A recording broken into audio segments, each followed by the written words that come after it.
David's on mute.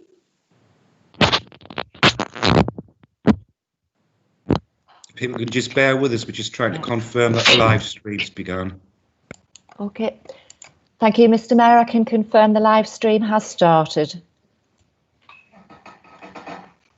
Good afternoon, and thank you all for attending this extraordinary meeting of the Council in order to deal with some important items of business.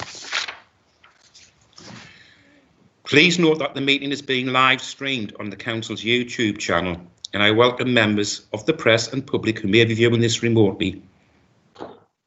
This is Sunderland's first full Council meeting to be held remotely, and I believe it may be one of the first, if not the first, in the region. We will therefore take things slowly, and I would ask everyone to be patient if we have any teething troubles while we are becoming familiar with this new way of working. In order to ensure the smooth running of the meeting so far as possible, it is recommended that you mute your microphone and switch your camera off when not speaking, and then unmute them when you need to speak. I'd also like to repeat the request that the number and length of speeches be kept to a manageable level. I would also like to thank those groups who have notified me who would like to speak on particular items and for the proposed prior notice of amendments. We now move into the formal business of the meeting. Item 1, the notice convening the meeting. Can we take the notice of convening the meeting as being read? Agreed. Agreed. Agreed. Agreed. Agreed. Agreed. Agreed. Agreed. Item 2. The next item is the minutes of the meeting of Council held on the 25th of March 2020. Can we agree the minutes of the meeting of the 25th of March? Agreed. Agreed. Agreed. Agreed. Agreed. Agreed. Agreed. Agreed. Agreed. Agreed. Okay, item 3, declarations of interest. Do any members have any declarations of interest? I understand Councillor Neil McKnight has an interest to declare. Councillor McKnight, would you like to state your interest, please? Thank you, Mr. Mayor. Item 7 is the report. It concerns a family member. Thank you, Councillor McKnight. Are there any further declarations?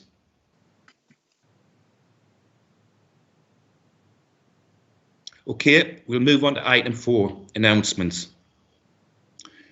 It is with sadness that I refer Council to the recent death of former Councillor Margaret Beck. Margaret was elected to serve the Fulwell ward in May 2015 and retired from the Council after a 4-year term in May 2019.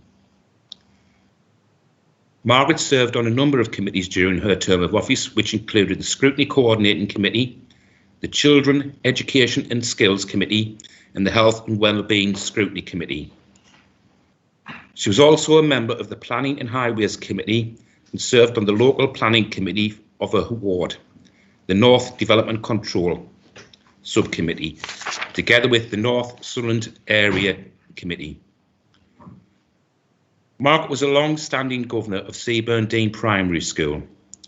She was well known and respected in her local community and also by the Northumbria Police Force, neighbouring policing team, who visited the street of her family home after her death to hold an applause in her honour. Margaret was one of the first to die in Sunderland from coronavirus.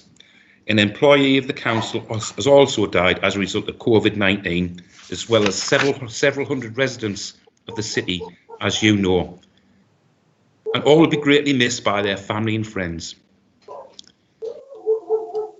Will you please join me in sending condolences to the family of the former Councillor Margaret Beck and all those in the city who have lost family members and loved ones as a result of COVID-19 pandemic. I ask you all to remain silent for a moment as a mark of respect.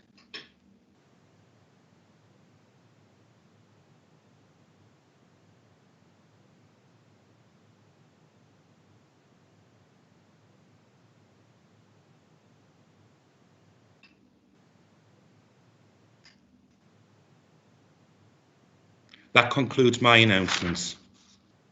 Item 5, apologies. Are there any apologies?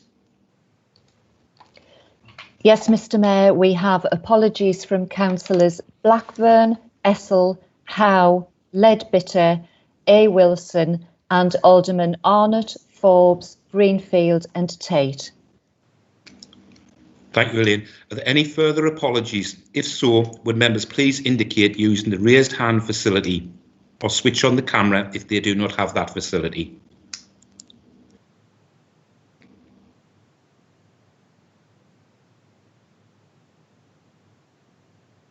Okay, we'll move on. Item 6, COVID-19. I would like to invite the Leader and Cabinet portfolio holders to provide an update to the Council on how the Council has operated in these difficult times. Leader, would you like to begin? Thank you very much, Mr Mayor. Following on from Cabinet on the 6th of May, when we presented a comprehensive update report on COVID-19 and put on record our enormous gratitude to everyone in the Council and City for the opportunity today to recap on and summarise some of that and take stock of the situation as it stands a month on. I have a few slides to run through before handing to Cabinet colleagues to give more detailed updates for their portfolios. So if we could move to the intro slide, slide 1, please. Firstly, my heart goes out to everyone who has suffered illness and loss at the hands of this terrible pandemic. And I hope what we have to say today and the previous Cabinet report referred for information assures residents and everyone the Council serves and supports that we are doing and will continue to do all we can, both in responding to the challenges and hardships COVID-19 has unleashed on us and in planning to recover and rebuild as lockdown is lifted. If we could move to the second slide, please. The overwhelming community spirit shown by the vast majority of Sunderland people is something we can all be very, very proud of. And amidst the challenges and difficulties ahead of us is a real positive. There are some incredible acts of kindness and generosity across the city, and it's really humbling to see communities coming together in the way they have to get through this crisis, and the voluntary and community sector providing great support in our communities. Our businesses have stepped up to the mark through volunteering opportunities and by creating alternative business solutions to help with essentials like PPE, as well as supporting each with good practice in HR during the COVID-19 crisis, as just a few examples. Similarly, the unswerving commitment of the Council's workforce and those of all our partners has been phenomenal, and I am very pleased that the brave and selfless NHS care sector and all key workers have received the long overdue national recognition they deserve. For the Council's part, the priority from the outset has been to support our workforce to protect their own health and that of their families. It also maintains the resilience levels needed to look after residents, particularly our most vulnerable, and continue to deliver critical services at a time when they have been needed most. At the beginning of the crisis, the Council's response and governance arrangements were tested and ready to be deployed, establishing gold, silver and bronze command structures, the latter comprising a range of appropriate operational groups to look at the absolute detail of maintaining and delivering critical services around the clock. There have been excellent working arrangements between myself and the Chief Executive, working with senior members in the Cabinet to lead and support the response to the crisis. There have been many challenges and difficult circumstances to deal with, and I am very proud of what we have achieved under the leadership of our chief officers, who have dealt with this on a day-to-day basis. We have received lots of positive feedback about the outstanding job the whole team has done to support residents and customers, and this is very much appreciated. I have been given confidence throughout that the Council has had a robust grip on risk management and new and different risks as we exit lockdown continue to be considered and managed very thoroughly with our residents' safety as the utmost priority. Moving to a slide now with a few examples of how we have kept vital services running, as well as providing new services in response to the crisis. Firstly, a big thank to you all, our public health colleagues who have supported the Council's response to COVID-19, and all of those who have led on the emergency response from across the Council, working exceedingly long hours to keep the Council and our city safe. It will come as no surprise that the demands on adult and children's services, including Sunderland Care and Support, have increased significantly, and round-the-clock efforts have been required to make sure we have been able to look after the most vulnerable members of our community and support our schools and care settings. Safeguarding is always our duty and priority, and our dedicated teams have done their utmost to make sure no one is left without the care and support they need. And in relation to environmental services, the majority of the services have continued throughout the pandemic, with elements of the service such as the household waste and recycling centre and brown bin collections coming back on stream as soon as we could redirect the staff and other resources. The crematorium has been operating 12 hours a day, 7 days a week, for a number of weeks now to meet need and ensure we did the best we could by families, saying goodbye to loved ones, and the new live streaming service has also been introduced to help with that. I've already talked about the extraordinary community response, and the team charged with community resilience has done an incredible job to set up and coordinate the community hubs across the city, making sure that food, medicines and everything else people need has been delivered to them, with the phenomenal support, of course, of over 1,000 volunteers who signed straight up when we put the call out to do their bit to help others. Gen 2 and local GPS have played a big role along council and Together for Children staff.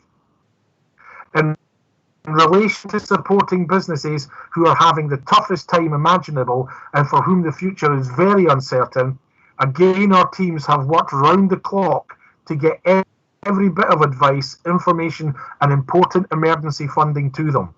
Support has also been given to the VCS with grants and advice and information.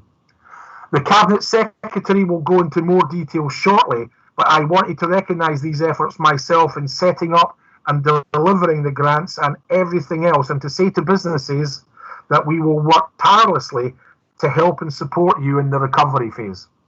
There is also essential work happening behind the scenes that perhaps the public sees less of, but without it, we couldn't do all of the above. And so I wanted to reference all the efforts on business continuity, the huge job of managing our workforce, rapidly developing and deploying IT solutions for people to work differently and at home, things like the sourcing and supply of PPE, probably one of the most frustrating and concerning elements of the COVID crisis on a national scale, and the commitment and flexibility of our workforce of dedicated public servants. Each and every one has my heartfelt gratitude. Those at the front line who were readily joined by over 570 colleagues from other teams to keep critical services going, and those behind the scenes. And last but not least, never has it been so important for us as a council to communicate.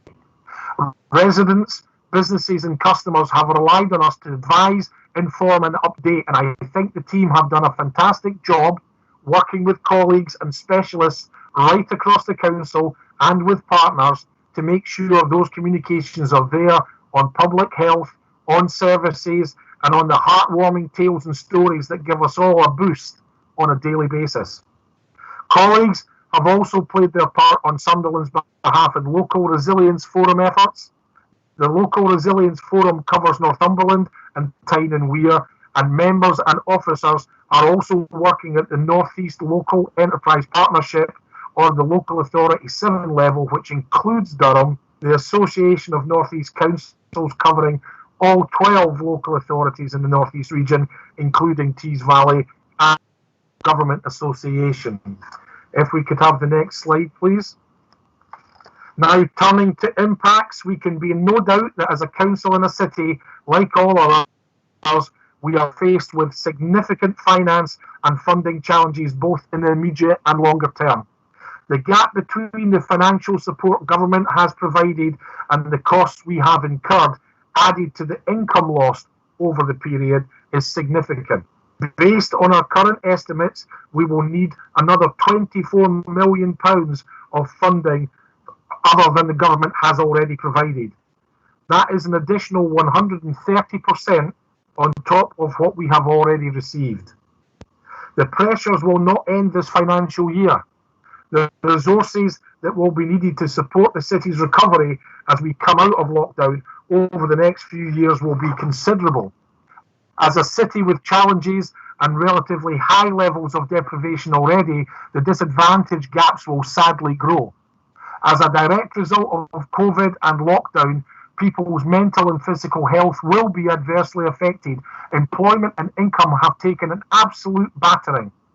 Educational attainment gaps have widened, particularly for our most disadvantaged children and young people, and the strain and toll on families and their domestic circumstances will, I fear, become increasingly apparent in the months and years to come. We are committed to doing everything we can to help our city and its people recover, but we will need the resources and support from government as promised by them at the outset. For example, many of the cultural opportunities have moved online and become virtual, and there has been a good response from the general public to this. But it is by no means all bad news, and I want to reflect on some of the real positives that have arisen also. The overwhelming sense of community spirit and the volunteer effort that I've already mentioned. The lower carbon footprint we've experienced as a city during lockdown, and as we emerge from it, the increased levels of active travel with people cycling and walking more. Although there have been some very difficult announcements of job losses, we are also seeing continued investor interest in Sunderland. And most organisations, certainly the council, have found we've brought forward much more efficient and productive ways of working and doing business, which will help us deliver better services as we move forward.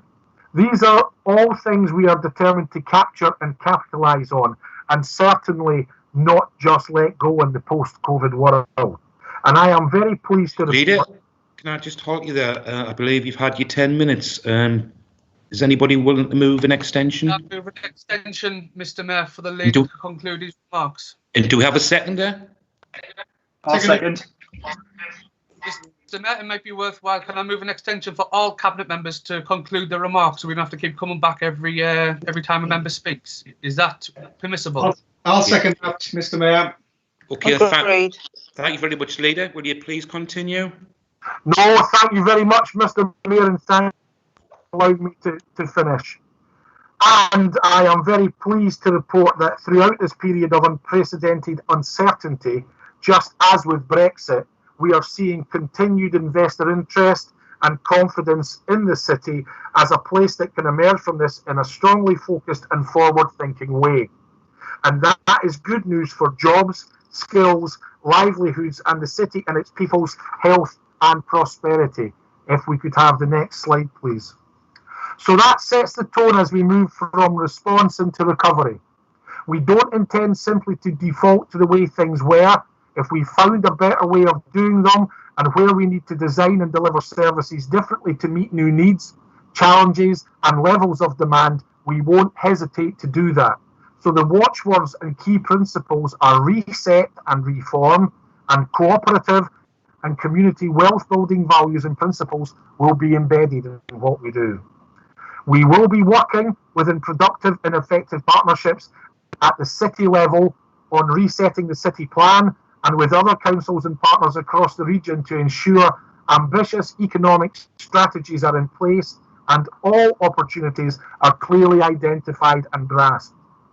Our voluntary and community sector is a vital sector for us, and we will work closely with them to support future plans. We will be speaking with one collective voice and seeking to work with the government that continues, and we get the investment and measures we need to enable Sunderland to fulfil its potential. We don't underestimate the challenge, but we remain steadfast in our ambitions. Slide 6, please. So, to end with some observations and a plea or two about where we are now.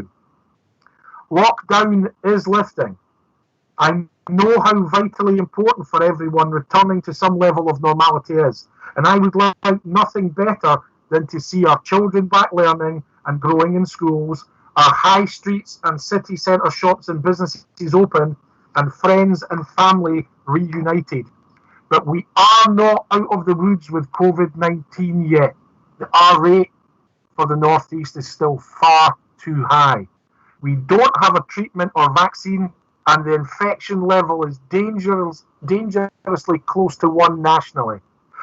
So whilst the council is doing everything it can to support the vital rebuilding of people's lives and livelihoods, my message continues to be, please remember that we really do not want a catastrophic second wave of COVID-19 infections. And therefore we must do everything to safeguard our own health and well-being and that of everyone around us. This means at work, when travelling, when meeting up with people, when taking exercise outdoors and in every aspect of our lives. And it means not forgetting about social distancing or the restrictions that are still in place for the weeks and months to come. If we follow public health advice, we do the hand washing, we maintain our distance from those outside of our own households, and we think of the impact of our actions and behaviours on others, we will beat this pandemic all the quicker and get Sunderland back on course to be a connected international city with opportunities for all. And the final slide, I just want to say a huge thank you again to everyone in the city who has played their part in some way. And at this point, I'll now hand over to each member of the Cabinet to highlight the work and issues within their portfolios. And that will begin with Councillor Mordy, the Deputy Leader. Michael, over to you. Thank you, Mr. Mayor. Okay, Councillor Mordy, would you like to begin, please? Thank you very much, Mr. Mayor. Mr. Mayor, first of all, I would like to pay a tribute to my predecessor as Environment and Transport portfolio, Councillor Wilson. Councillor Wilson was a first-rate Cabinet member, and I inherit a strong portfolio that is in large part due to her leadership over the last 2 years. Mr. Mayor, a particular focus of my work and my area of responsibility has been on protecting the health and well-being of everyone in the city, especially our employees. Here at the Council, everyone has had to drastically change how and where they work, and I want to thank everyone involved who has made this happen. This has enabled us all to work in a far more agile and flexible way, with many staff using tele and video conferencing to work from home and other locations.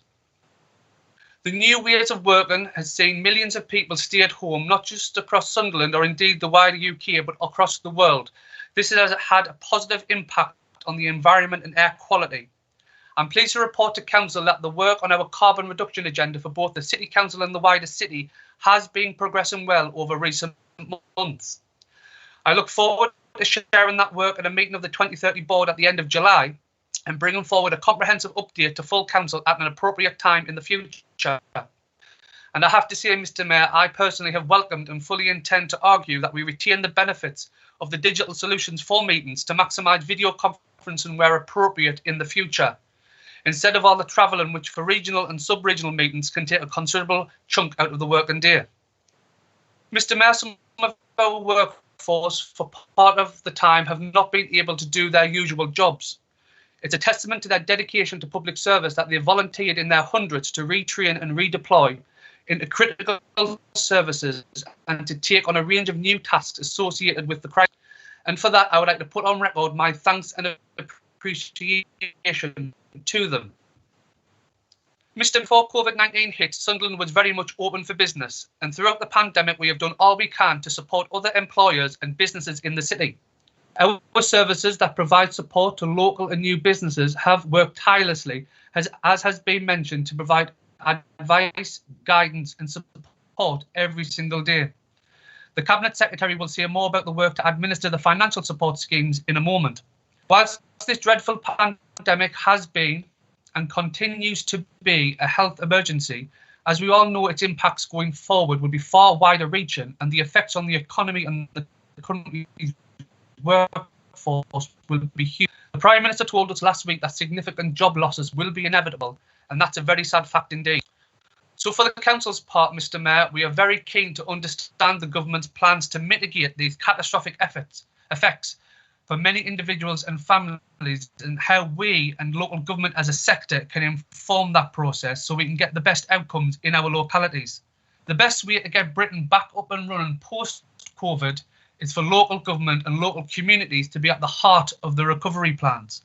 We know our local economies best, and the government should listen to local authorities. If they give us the resources and the scope to work, we can be invaluable partners to government in getting Britain back on its feet. Ignore us and sideline us, then I fear the economic recovery will be weaker and take longer, and that's to everyone's detriment. If I can now, Mr Mayor, I would like to speak about specific areas within my portfolio and highlight some of that has been done by our fantastic frontline staff over recent months. Mr Mayor, public transport is Councillor Morley, can I just ask you to just stop for a second? Councillor Linda Williams, will you please turn your camera off, please?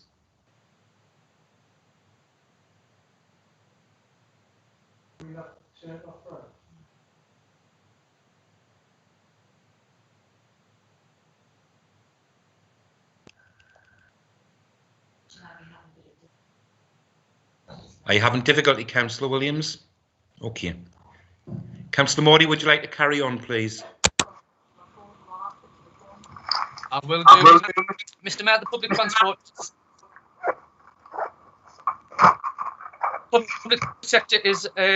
public transport is a sector and service absolutely essential to people's everyday lives, and one that has suffered massively from vastly reduced income during lockdown. Mr Mayor, eventually the government did come to understand the essential role of the Metro in getting key workers to their places of work and provided the necessary financial support to keep it operating until August. But Metro, buses, time tunnels and all part of the network now face a huge challenge as we emerge from lockdown with social distancing requirements to accommodate and fewer people perhaps needing to travel than they did before as they work in different and remote ways. So I'm working with Nexus and our fellow local authorities in the North East to lobby government to help us find the appropriate solutions to these new challenges. We'll continue to put significant efforts into ensuring the sustainability and future operation of the public transport network, essential to the region's economic recovery. However, Mr Mayor, it is worth pointing out that before the pandemic, the public purse funded roughly 40% of the cost of the local bus services that in Tyne and Wear amounted to just shy of £50 million. Yet we have zero say in how the network is operated. During the pandemic, the cost to the taxpayer rose to approximately 95% for the running of the region's bus network, with 50% of that cost coming direct from local government itself. That equates to roughly £1.3 million per week. Yet communities are shut out completely in the planning and operation of the local bus network that they are in effect paying for. It's absolutely vital that the government and by extension local people have a greater say in how our local bus network is operated, given the significant amounts of public money that is effectively being funneled into private bus companies. That's why I fully support the work of the Joint Transport Committee, Mr Mayor, in its lobbying effort to work with government to come up with a new model for bus services in our region, because the current system completely... If I can, Mr Mayor, move on to car parks. All car parks within public parks were closed with the exception of Heron Country Park, where working with the police we established that there were safety concerns with people parking dangerously in other places nearby. In the past fortnight, as lockdown has eased, we have reopened the car parks and public toilets, including at the seafront, as it has become the safest option as the number of visitors has increased, particularly during the good weather. I would, however, urge everybody not to forget about social distancing and other public health advice to stay healthy and well so we can prevent a second wave of COVID-19 that nobody wants to see. Next week, we will see the city centre and shops and businesses opening back up across the city, and we will do all we can terms of safety and social distancing measures where people gather. We are currently working on plans to use the initial tranche of the 244,000 High Street Fund money we got from the government to best effect, and members and residents will see the first wave of safety measures being installed within the coming days. This will include measures to facilitate more pedestrians and cyclists to move around safely, and we are submitting our proposals to the government for future funding to support an ambitious agenda in the city. Members in the wards affected have received notifications on the proposal. Turning now, Mr. Mayor, to environmental services, they have continued working throughout, maintaining refuse and recycling collections, street cleansing, arboriculture and grounds maintenance activities. Whilst through April into May, we also had a number of occasions where sub-zero temperatures occurred overnight, resulting in gritters being deployed. Numerous changes to working practices have been introduced following assessments of risk in order that we can protect our key frontline workers. Restrictions linked to the lockdown and government guidelines saw the household waste and recycling centres closing, and a reduction in staff availability because of coronavirus self-isolation led to a delay in the start of the garden waste collection service and the suspension of the bulky waste collection service for a period of 4 weeks. Both of these services commenced again on the 28th of April, with those subscribing to the garden waste collection service receiving an additional collection on the weekend of the week of their first collection to clear any additional garden waste those residents had. A significant number of residents have made use of the bulky waste collection service, resulting in appointments recently being fully booked up for a 5-week period in advance. Clearly, this was far from ideal, so resources were deployed last weekend to clear 3 weeks worth of appointments, over 1,000 pickups over 3 days. This took a significant amount of resource to complete, and I am absolutely grateful and want to place on record my thanks and appreciation to the frontline staff for working additional hours again to deliver services that our residents require, and in turn that will help us maintain environmental standards across the city. Mr. Mayor, I would also like to remind residents that they can book a collection for just £10, and using our service, residents can be 100% assured that their waste is disposed of correctly, and there is no risk that it could turn up fly-tipped in another part of the city. I'm really pleased to see the effort and sense of community in keeping the city clean and tidy, and for the most part, people take every pride in where they live and are considerate of others. Unfortunately, though, Mr. Mayor, there is a small minority who are less considerate and have either dumped their rubbish or have caused a nuisance and disturbance for others. Demand for enforcement services overall has increased throughout COVID-19. When looking at the data captured between April 2019 and March 2020, we received 5,580 requests for service for environmental enforcement. Working on last year's figures, we would have expected to see an average of 465 requests for service per month. However, when looking at April-May 2020, we have received 688, which is an increase of 223 based on last year's figures. In relation to antisocial behaviour, Mr. Mayor, 316 complaints were received between April and May 2020, compared to 220 the same period last year, an increase of 96. And I would like to update Council, Mr. Mayor, that we have seized 3 vehicles believed to have been involved in illegal waste crimes throughout COVID-19. Mr. Mayor, the Household Waste Recycling Centre opened again last month as government guidelines changed, with measures introduced to manage social distancing on site. Officers from a number of service areas, ICT, the contact centre, network management and communications, worked alongside those in environmental services to develop and introduce an appointment booking system and traffic management to prevent the build-up of excessive queues at our site at Beach Street. You will be aware we have had issues with this in the past, and we could not afford this to happen again, particularly with the work well underway on SSTC3. These arrangements have been a resounding success, with numerous compliments having been received from residents that have booked an appointment and visited the site to deposit household waste. To date, over 14,600 appointments have been booked since the new system was introduced. Whilst we were in lockdown, local services operatives have supplemented the refuse and recycling service when there were staff shortages, and also targeted activity in various areas of the city. I'm sure everyone will have noticed the high standards that were achieved through this difficult period.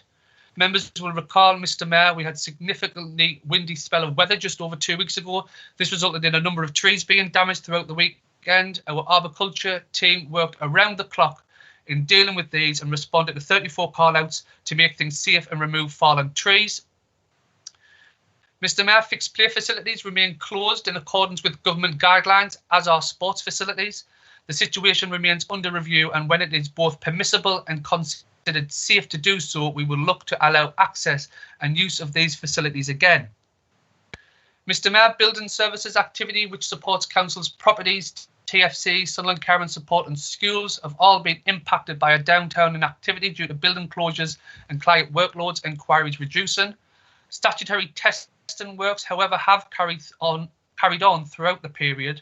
Risk assessments have been completed which allow the building service staff and frontline workers to work as normal, and toolbox talks and office modifications are in place which allowed a return to work on Monday. In terms of bereavement services, Mr Mayor, after an extremely busy period during the recent spike in local COVID-19 related deaths, demand for the crematorium and burial services has returned to normal levels. Plans remain in place to increase cremation processing capacity should it be needed in future, and contingency planning to ensure cremators operate reliably and service is maintained are in place. Unfortunately, due to the social distancing measures, restrictions in attendance at funeral services remain in place, and as such, access to free of charge video streaming services to families of the bereaved will continue via funeral directors. The council provided temporary resting facility based at the Sunderland Royal Hospital site has been stood down, but this will be retained in some form over the coming months until it becomes clear that it won't be required for a further spike in deaths.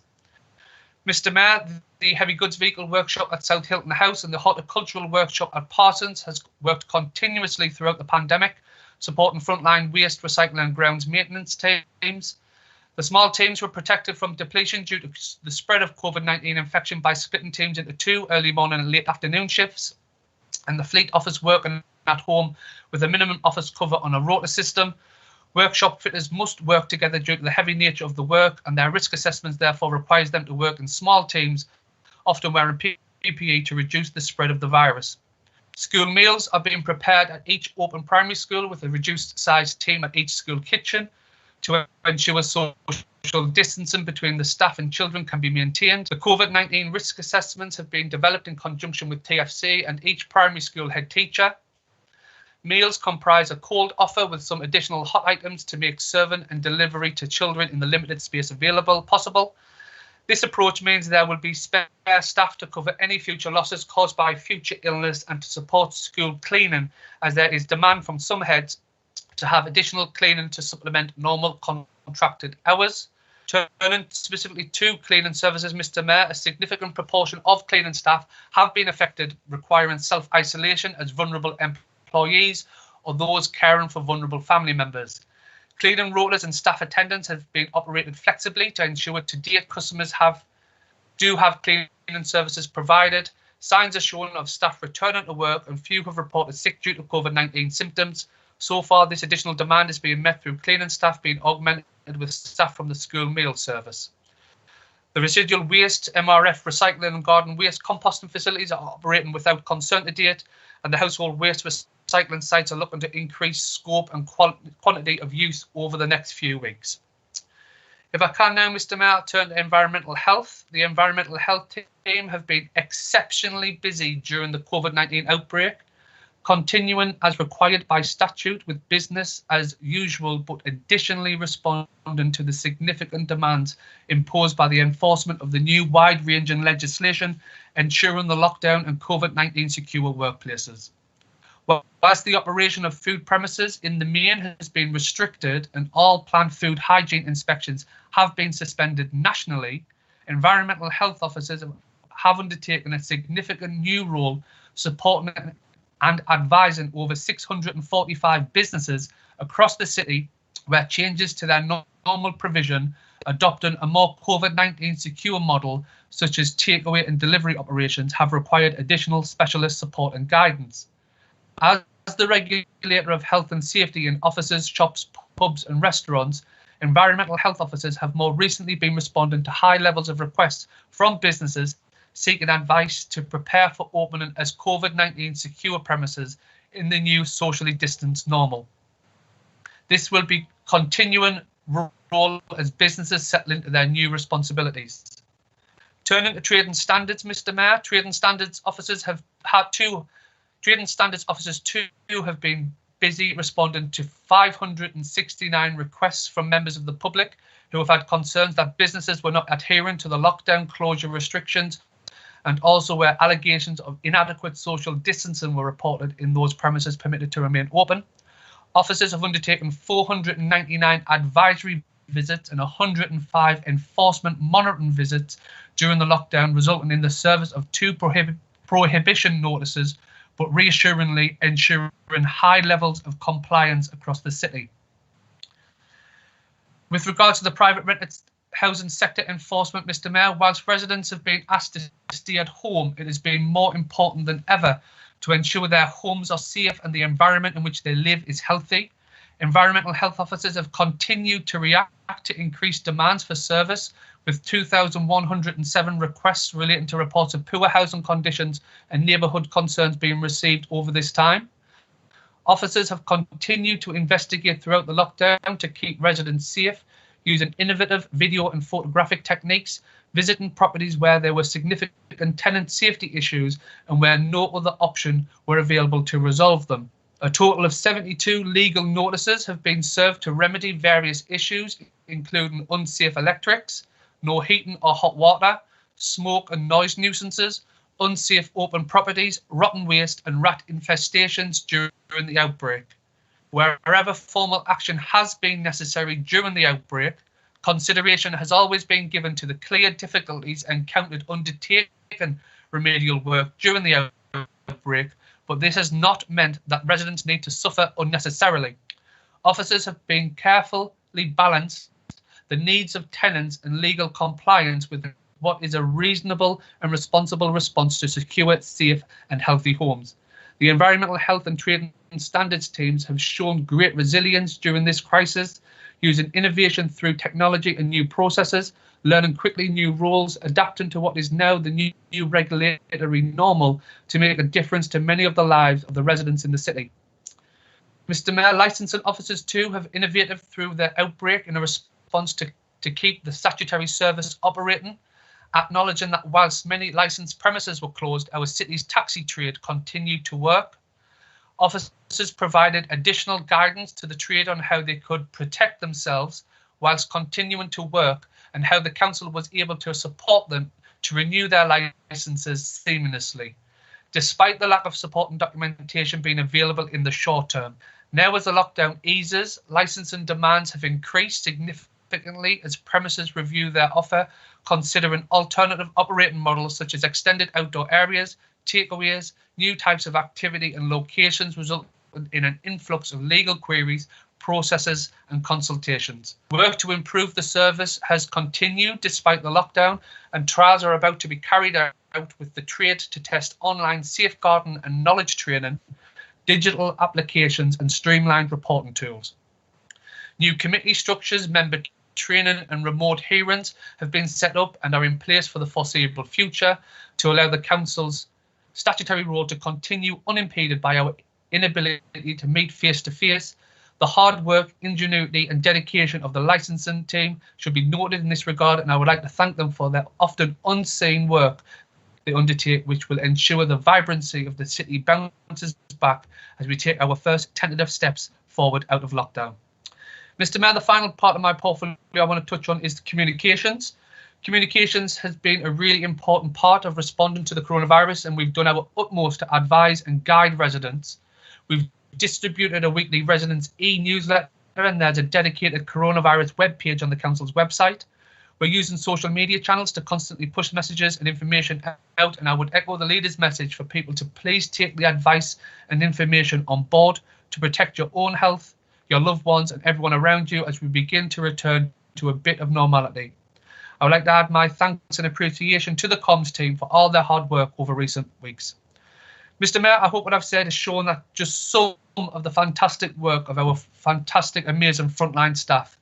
Many of them have gone above and beyond to ensure that the hundreds of services that the council provides on a daily basis to our residents continue during the coronavirus. Each and every one of them are heroes in my eyes, and they all deserve our sincere thanks and appreciation for their hard work and dedication. Thank you, Mr. Mayor. Thank you, Deputy Leader. Councillor Paul Stewart, the Cabinet Secretary, would you like to speak, please? Thank you, Mr. Mayor, and can I thank Michael for a very thorough and detailed report with regards to the service areas that he now covers. It was really interesting to hear the detail of the work that the council has been undertaking with regards to his portfolio.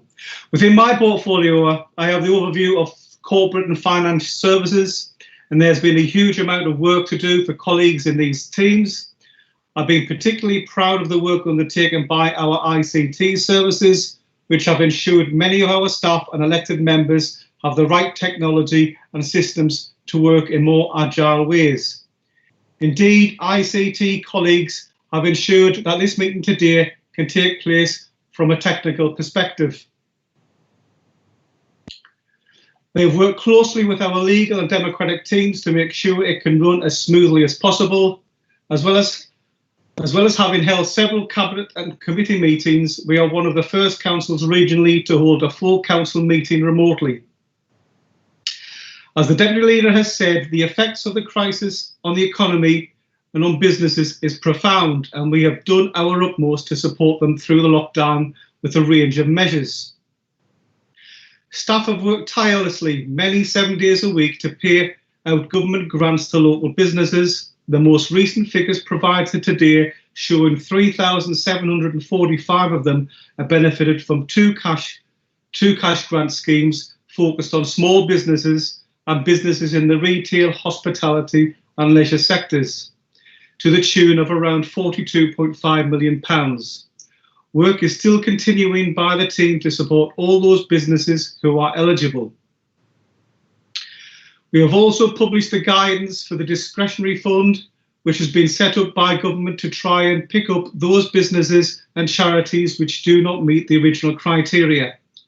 Applications are open until Sunday the 21st of June, with over 100 applications already in place since it was launched. One significant omission from the government support schemes was to provide financial assistance to local community organisations, many of whom have been at the forefront of supporting our local communities during the current crisis. This council therefore made a conscious decision to step up and establish a local support scheme to support such organisations, as previously mentioned in the leader's slides. In addition to introducing a local support scheme, we've also put in place an initial rent-free period for council and signalling tenants to support local businesses and the community sector where we can. Mr. Mayor, these actions have been undertaken not because of any government instructions, but that it was the right thing to do to support local businesses and community groups at this time, where legitimately it is in our power to do so. Such actions have been consistent with our values as a cooperative council and our recently approved community wealth building strategy. Our business centres are now open again, and we support tenants to get back into their premises and to get their businesses going again, with clear social distancing measures and COVID-19 secure arrangements in place. Our supplier relief scheme was established quickly to ensure that we are putting in appropriate support for businesses that we hold contracts with, including care homes in the city. This support is tailored to specific circumstances and is being done so with available financial resources. We have also issued new council tax bills for 2020-21 to over 20,000 of the most economically vulnerable households in the city, with households concerned receiving reductions of up to £150. Mr. Mayor, over 16,000 households will pay no council tax this year. Sadly, we have seen a 15% increase so far in those households now qualifying for the local council tax support scheme during the current emergency. For the period of the 1st of April through to the 8th of June, this amounted to an increase of 2,913, and the numbers continue to grow on a weekly basis. More worrying has been the significant increase in applications being processed for universal credit. Since the 16th of March up to the period of the 5th of June, there was a total of 6,612 new claims that were processed. This excludes the many thousands of claimants applying for a change of circumstances and also those claims that have yet to be processed. Our current knowledge would suggest that the net impact on the council relating to council tax would be a reduction of around £9 million in our income this financial year. But this may change as additional applications are processed in the coming weeks and months. Moving now to managing the council's own budgets and finances, a lot of work is taking place. At Cabinet this month, I will be bringing an update on both the capital and revenue positions, which includes the impact of COVID-19. As a way of update to Council, members should be aware that the government require each local authority to submit a monthly return outlining the anticipated costs of the lockdown imposed to tackle the COVID-19 pandemic. Our submission at the end of May shows anticipated reductions in our income from sources such as council tax. I've already mentioned there of a shortfall of over £9 million, and also indeed an anticipated reduction in fees and charges, for example, such as car parking, of around about £10 million. In addition to lost revenue, the council has also incurred or anticipates to incur significant additional costs related to the COVID-19. For example, adult social care is currently standing at approximately £7 million additional costs, and children's social care and education an increase of around about £3 million. These reductions in income or increased costs across many budgets and service areas are as a direct result of the worldwide COVID-19 pandemic. As the leader mentioned during his presentation, the government allocated £3.2 billion nationally for local government to support us through this crisis, of which we received as a council just over £18 million. And I'll repeat now what I repeated at the last cabinet meeting. The government, in its distribution of this funding, disgracefully amended the formula for distribution in favour of Tory unitary authorities. Mr. Mayor, this £18 million of support from the government needs to be considered in light of the estimated additional cost for this council submitted to the government at the end of May, so they're aware of how much funding this council needs, of around £42 million. In my reckoning, if you take the £18 million that we've received from the government so far, the people of Sunderland still have a shortfall of £24 million. As well as leaving a considerable shortfall for this year, we are currently assessing the impact of COVID-19 for the next financial year of 2021-22, and we estimate at the moment that the impact will be even greater. So as the leader said, we need to be strong in our collective voice and lobbying of government to support a sector which has stepped up, done the right thing, looked after especially the most vulnerable members of the community to a very high standard with great care and compassion. Mr. Mayor, I'd like to go back to some time to the 16th of March. It does seem a long time ago, but the local government minister issued a press release following an address to over 300 council leaders, and that press release is still on the gov.uk website, where the minister clearly stated, and I quote, "The government stands ready to do whatever is necessary to support councils in their response to coronavirus." I'll repeat that again. The government stands ready to do whatever is necessary to support councils in their response to coronavirus.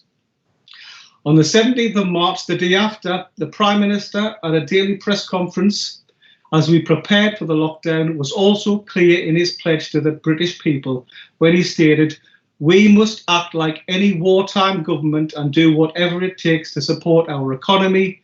We must support the millions of businesses and tens of millions of families and individuals through the coming months. And we do that as a government machine. We must respond with a profound sense of urgency." Mr. Mayor, as a council, we therefore expect nothing more or less, but simply that the government keeps its promise, a promise it's made to local government, a promise it's made to the British people, and a promise it's made to each and every resident of Sunderland. This council therefore continues to work on the assumption that the government will fund the £24 million funding gap through its support in the coming months, and we still expect them to honour their promise.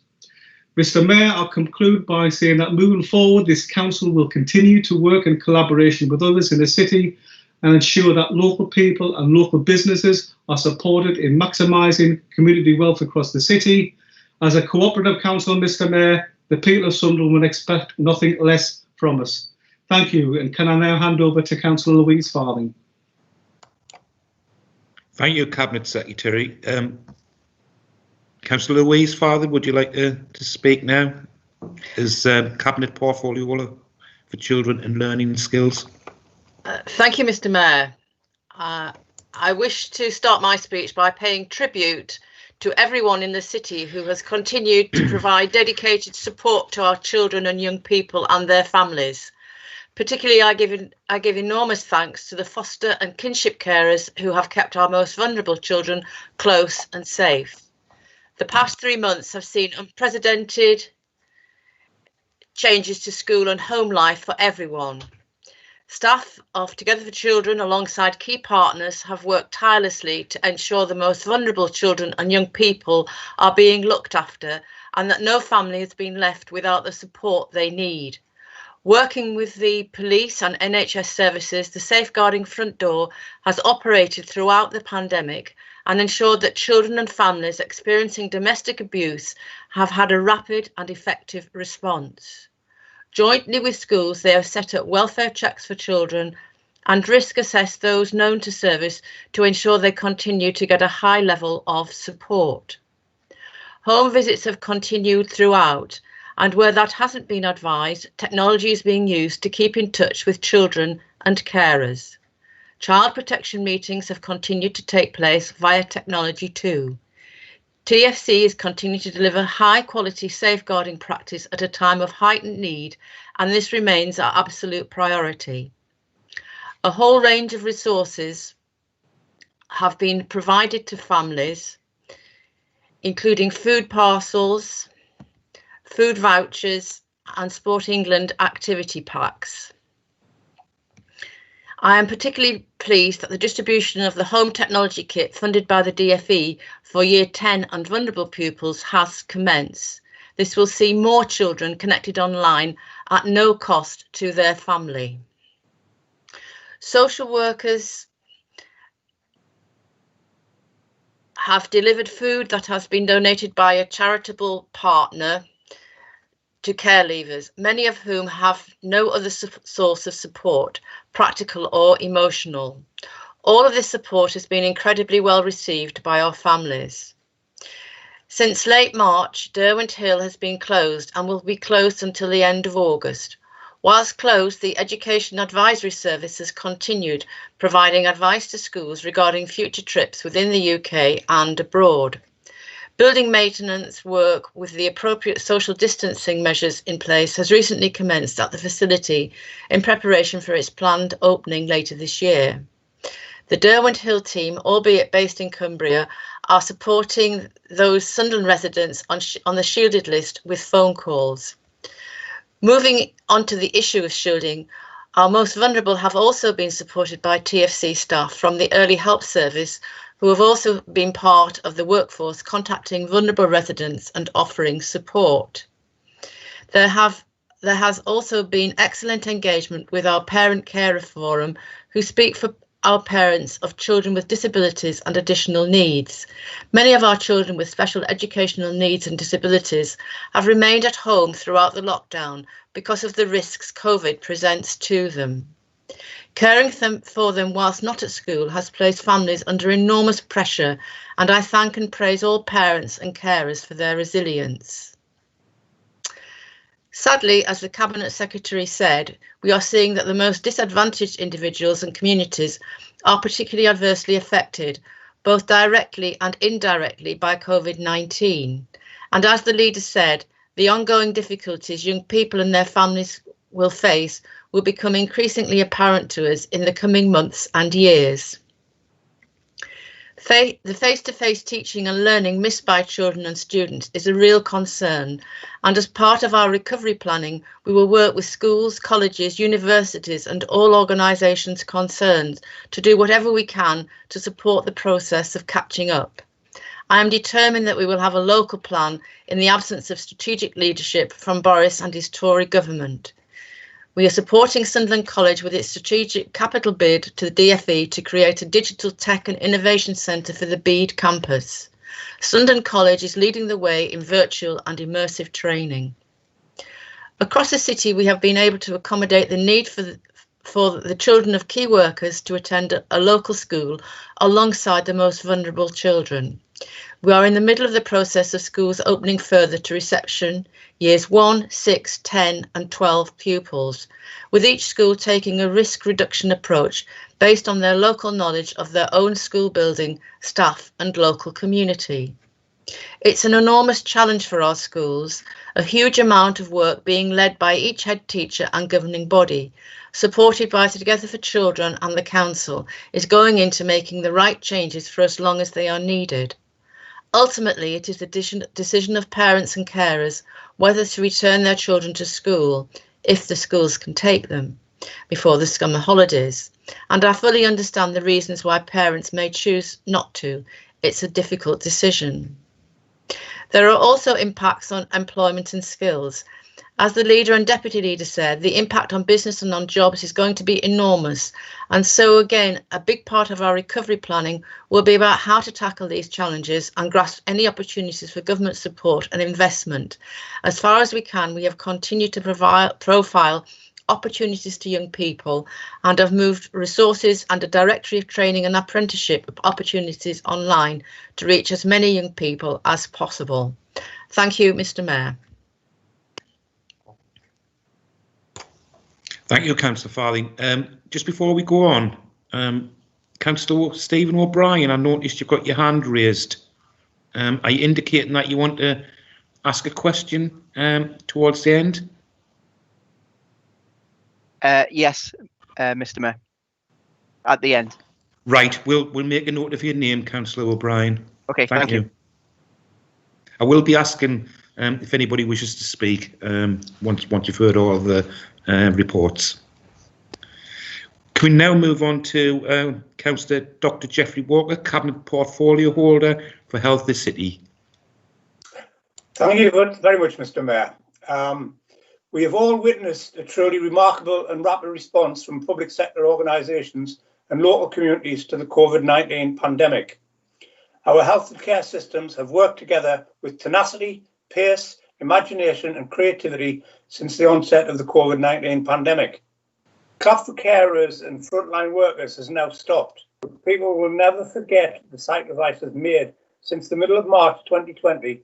Subsequent translocation that has been triggered beneath the surface will hopefully create a lasting legacy. Within my portfolio, there have been considerable changes as the city has responded to COVID-19 with daily and sometimes hourly updates and local issues to be addressed.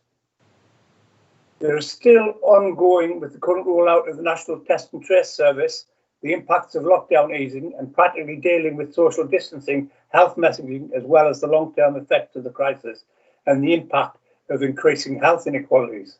There have been truly heroic efforts from everyone in the council and across the city to ensure a coordinated response to the crisis and to maximise the safety and health and well-being of everyone we serve and those who work for the council.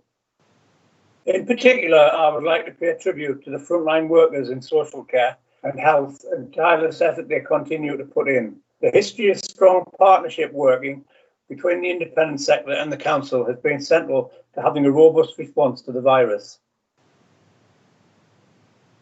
Commissioning teams, adult social care and public health staff continue to work with our clinical commission groups and colleagues in the NHS to roll out COVID-19 testing and tracing while supporting nursing homes and care homes for adults and children around infection prevention and control. The council's commissioning team has also coordinated the delivery of emergency PPE to social care providers when and as needed. As well as vital work maintaining safe and supportive social care for people in residential care settings and their own homes, council staff have also been working to support vulnerable people identified under the shielding programme and identifying those who would benefit from food parcels and other support. The demands on our therapy and adult social care teams continue to be immense, with colleagues working at the front line, caring for people in their own homes and in residential settings, as well as those working in independent sector care homes. I'm very proud of our care sector in Sunderland and the recognition and respect it has received in the past few months, where necessary care pathways have been fundamentally changed in a matter of weeks to support residents. Our therapy and social work services led on the development of the discharge process for the Nightingale Hospital, and we're ready to operate within the Nightingale on behalf of the region. Thankfully, this has not yet been needed. On the public health side, it's certainly been, and continues to be, the biggest challenge of a lifetime. And colleagues have worked to make sure everyone in the city has the advice and guidance they need to stay safe and well and reduce the spread of the virus. Although we have implemented the testing guidance for our staff, we are operating in accordance with the National Test and Tracing Service and the new emerging guidance. And whilst COVID-19 inevitably feels like it's all consuming, a whole range of other public services need to continue, such as health visiting, sexual health support, substance misuse and smoking cessation. These and many other health challenges are still faced by our residents. They haven't gone away with the arrival of COVID-19. So the provision of these services remains essential, and it is to colleagues' credit across all partners and providers concerned that they've adapted ways of working in contact with patients, using technology where possible to prevent problems worsening for our residents. As with other areas of work mentioned, there's a regional effort that we're playing a full part in, and the regional directors of public health and directors of adult social services group is in place around the North East, intent to support the care sector programme. This is one of the most testing and worrying times in a lot of people's lifetimes, with their health, families, domestic situations and livelihoods under threat. As a result, it's been important through the Northern Sub-Regional Suicide Prevention Group to allocate grassroots funding to VCS organisations. A number of community organisations in the city have received funding to support residents in desperate need in many ways. As a proud Labour and cooperative councillor, I'm equally proud of the role the Cooperative Councils Innovation Network has played in supporting cooperative councillors through the lockdown. Every Wednesday at 6 p.m, approximately 50 Labour and cooperative councillors from Torbay to Ware, from Camden to Huddersfield, from Hull to Preston, have met to discuss rescuing, recovering and reforming health and social care system in a holistic, open and place-based manner. The level of information and knowledge sharing within this group has been exemplary and long may it continue during and beyond the pandemic. During the period of lockdown, we have also seen the development of the Community Wealth Building Councils Network, which with about 50 members and growing has the potential to generate solutions for a brighter future for our residents by retaining wealth and resources within the local authority that are uniquely placed to drive the way forward to a post-pandemic future. As Councillor Farthing mentioned, COVID-19 is impacting on disadvantaged communities the most, and so the public health team has been considering the implications of COVID-19 on health inequalities in Sunderland and how we can address the mitigating factors and what future actions will be required as we move into recovery and help people have the levels of good health and well-being they well deserve. We are all aware of the impact of health inequality on areas such as Sunderland, how this inequality is inextricably linked to all other forms of inequality. The crisis of COVID-19 has clearly demonstrated the structural inadequacies of the system and the need for real systemic change. So significantly, at Cabinet in June, I will be presenting our draft health inequality strategy, which will allow us to maximise collective efforts to deal with the impact of the pandemic. Finally, I would like to make reference to a particular event earlier this year, which has had great significance for where we are at this moment in time. In March, the Health and Wellbeing Board strategic partners met with Professor Sir Michael Marmot at the Stadium of Light, and following that meeting, it was decided to adopt Professor Marmot's policy objectives, the first of which is to give every child the best start in life, the second to enable all children, young people and adults to maximise their capabilities and have control over their lives, 3, to create fair employment and good work for all, 4, to ensure healthy standards of living for everybody, 5, create and develop healthy and sustainable places and communities. And finally, 6, to strengthen the role and impact of ill health prevention. The adoption of these objectives represents a significant step forward in addressing health inequalities in the city and are central to our draft health inequality strategy. If in in these times, I can end on a lighter note, Mr. Mayor. Professor Marmot, it is fair to say, is not a man noticed for his levity, so it brought great joy to all those present when he commented with a wry smile on the magnificence of the view of the Stadium of Light from the Sky Sports commentary box in which we held the meeting. He looked upon an empty stadium. I look forward to attending a full stadium very soon, Mr. Mayor. Thank you. That concludes my report. Thank you, Councillor Walker. Can we now move on to Councillor John Kelly, Cabinet Portfolio Holder for Vibrant City? Good afternoon, Mr. Mayor. Mr. Mayor, as I'm sure you understand, I will fully support all the comments around the community and the fantastic staff that have supported us through this process. Within my portfolio, there has also been a big impact on services due to people not being able to go out and about the necessary social distance and measures. We've obviously had to close a number of buildings throughout this process: libraries, Arts Centre Washington Museum, and many other facilities, including our leisure facilities, as well as the brand new Pulse Hubs, which we no sooner seemed to open than we had to close. However, we've tried to look at different ways to provide services and encourage people to use the assets of their local communities, such as parks, for example. And this has been between TFC and Active Sunderland, who provided exercise packs for Sunderland. You could also access the library service through the online portal, which has been able to give some people access to the required reading. For the first time ever, we've had to cancel the air show, and COVID's managed to do something that the great northeast weather has not managed to do in 32 years, wipe out an entire event. Our events over the summer have been dramatically hit. We've lost the likes of the River Weir Festival, but we continue to plan to see whether or not we can bring forward some of the events later into the year, particularly around the Sunderland runs, and we've already rearranged Lamplight Festival, and that will go ahead in August 2021. Demonstrating just what a great joy the attractions are and events are bring to the residents and visitors, it's important, and its importance to the city and the economy. There was some fantastic news back in April with the Museum and Winter Gardens winning the Northeast large visitor attraction of the Year award. It now goes forward to the National Visitor England Awards for Excellence, and I'm sure it will shine a light on the national scale as it did in the region. This provided a bit of a welcome boost during a hugely worrying time for the leisure and hospitality industry. As the lockdown starts to lift, we will do everything we can to support the sector to capitalise on people staying in the country for this year for breaks and holidays.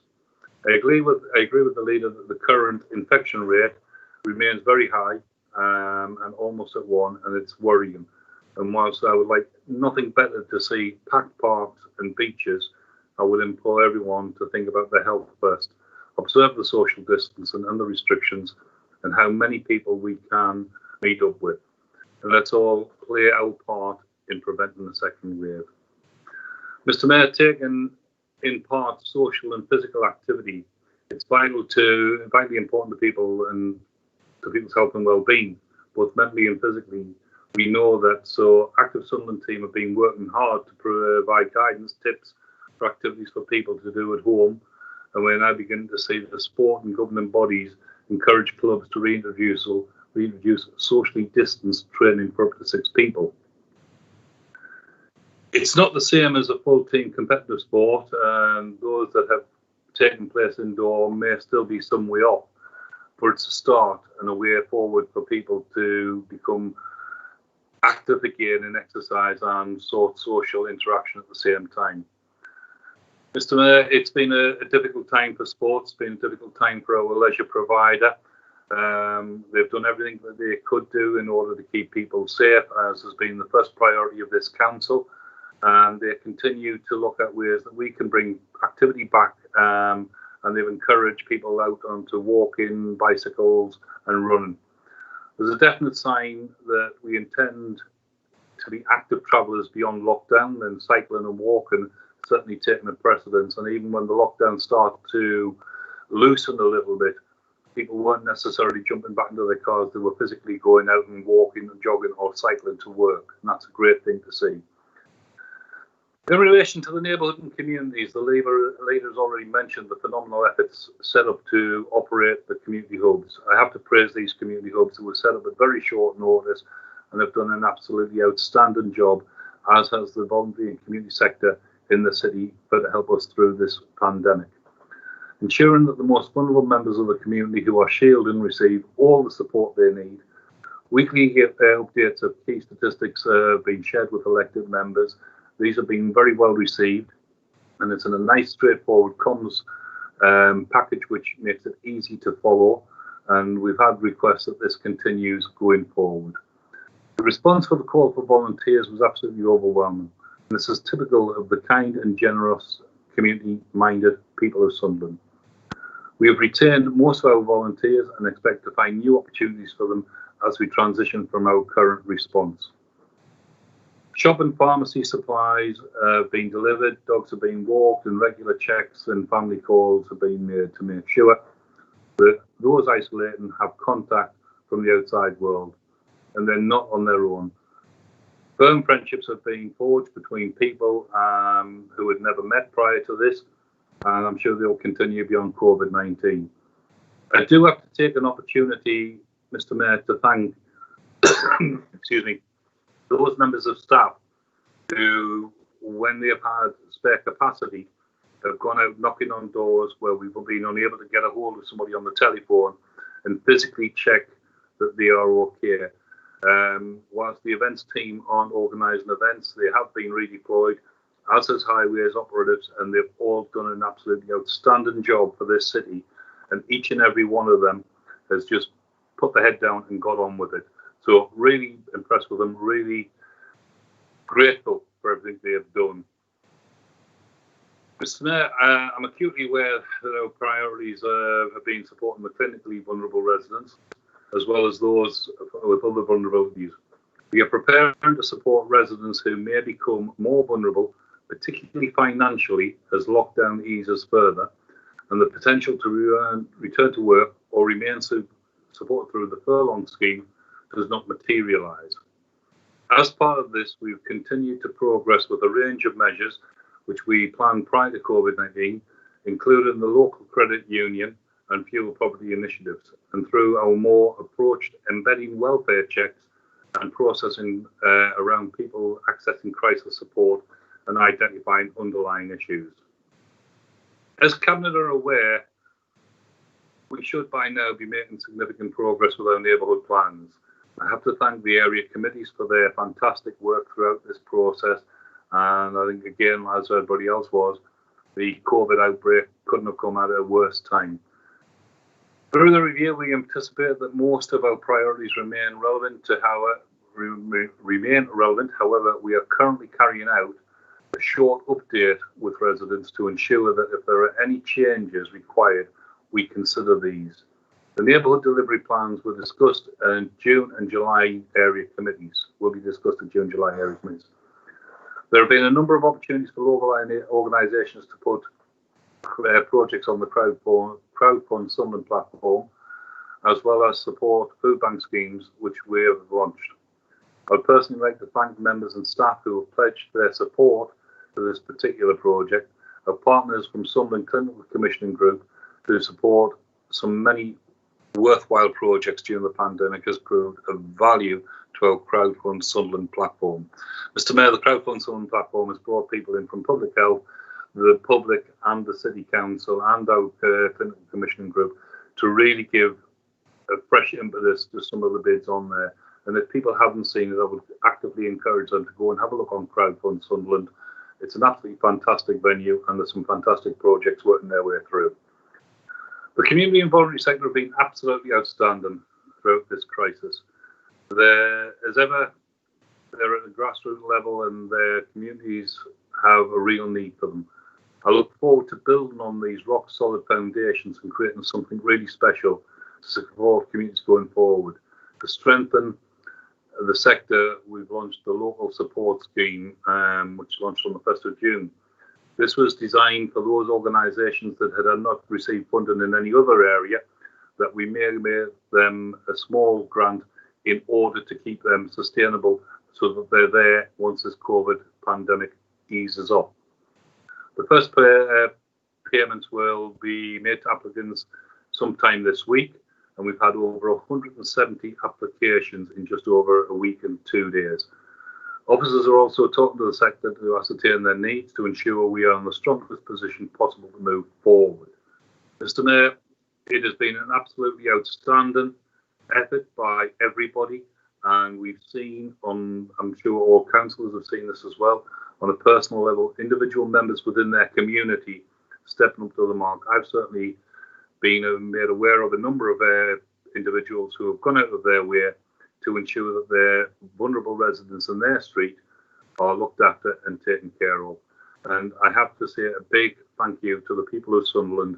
Yet again, they proved what a fantastic group of people they are, and they will always support the most vulnerable in our society. Thank you, Mr. Mayor. Thank you, Councillor Kelly. Councillor Rebecca Atkinson, Cabinet Portfolio Holder for Dynamic City, please. Thank you, Mr. Mayor. I'd like to start by placing on record my thanks to all council and frontline staff. I'd especially like to thank the housing team who've worked tirelessly 7 days a week and often late into the night or the early morning to ensure our most vulnerable residents were housed and supported. Many of the team have put their family commitments on hold to ensure our services were available to provide support and assistance to those who needed it the most. Within my portfolio, there have been areas of both economic and social impact. Starting first with the economy, the city has remained open for business as much as possible, and the council will continue to do its utmost to ensure that businesses remain able to trade going forward, that regeneration plans continue, and that we play our part in the vital economic recovery for the city and to benefit our residents. Throughout this crisis, the council has continued to provide support and advice to businesses of all shapes and sizes from across the city, as well as proactively continuing with the ambitious regeneration plans for our city too. For our key programmes of regeneration, safe working procedures were introduced very quickly on both the IAMP infrastructure works and also SSTC3, which have allowed both of the projects to continue, helping both the main contractor and the supply chain through an incredibly challenging time. Confidence in the city remains high, although there have been some difficult announcements of job losses, reflecting the very challenging environment businesses are now facing.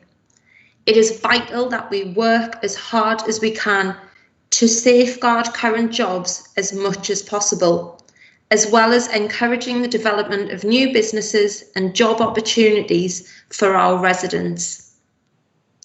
At Cabinet this month, I will be bringing 3 key reports relating to planning that will support Sunderland's future regeneration through proposals for Riverside Sunderland and set the policy framework for future infrastructure developments.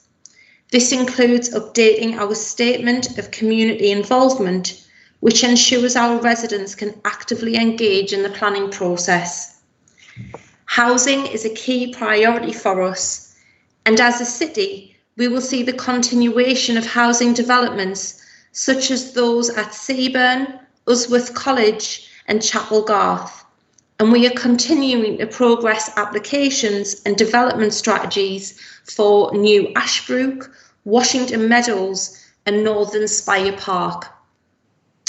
Despite COVID-19, we have continued to develop our social housing offer, and positive progress is being made in delivering on our housing delivery and investment plan. This month at Cabinet, there will be 2 key reports that support our future direction. Our first council homes are now in place. 6 empty properties have legally completed, with many more under negotiation. the council's first new build development at Cork Street, which will provide a new day centre and 17 specially adapted bungalows for people with physical disabilities, will be starting on site at the end of July. Obviously, this is amazing news. The sites at Albert Place and Bull Terrace will follow soon after, and they will deliver a further 9 bungalows for older people and those with physical disabilities. A range of other projects are under negotiation and will bring much needed delivery of supported accommodation and housing across the city. COVID-19 has seen a huge impact in the management and delivery of services for vulnerable people in the city. We have created new service delivery arrangements to proactively respond to the needs of our most vulnerable. These services and their arrangements have worked well, and positive housing solutions have been delivered for all within the constraints of the lockdown. The government introduced guidelines for rough sleeping and homelessness under the strapline of Everybody In. We met our obligations under these guidelines and ensured that everyone had a safe place to stay. As part of our response, we have secured additional emergency temporary accommodation, move-on accommodation and supported accommodation. We have worked proactively with our partners, and we continue to work closely to examine the longer-term housing needs of the people we are supporting so they can move into more sustainable tenancies. We've used a range of emergency accommodation provision. This has proved essential in supporting those who were homeless and those surviving domestic abuse. Government measures are now in place to prevent renters being evicted during the crisis, and this has now been extended by 2 months to the end of August. We will ensure we do all we can to help those who need support. We are responding by putting in place a range of interventions to minimise any future evictions by offering support and financial advice to those who need it the most. It has been a challenging time, but we are continually working to ensure we can continue to help our vulnerable groups in the city who need housing related support the most. Thank you, Mr. Mayor. Thank you, Councillor Atkinson. I've been advised that Councillor Robert Oliver wishes to speak on this item. Is that the case, Councillor? Yes, please, Mr. Mayor. Right, if you give me a moment, I'll come back to you. Thanks. Councillor Stephen O'Brien, we already have your name. If there are any other members who wish to speak, please indicate using the raised hand function in the first instance. I will then ask if there's anyone else who wishes to speak.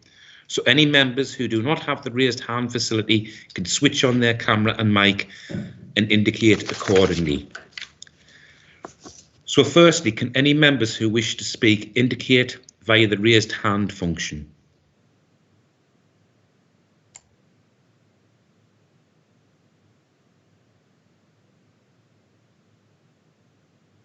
Councillor Niall Hodson, Mr. Mayor.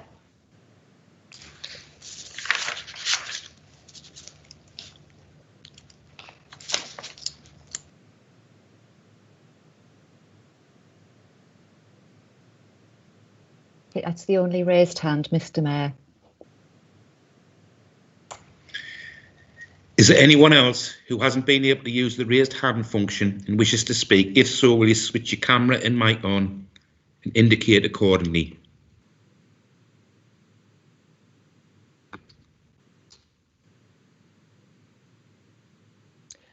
Mr. Mayor, there doesn't appear to be anyone else, and therefore the list of speakers is Councillor Robert Oliver, Councillor Stephen O'Brien and Councillor Niall Hodson.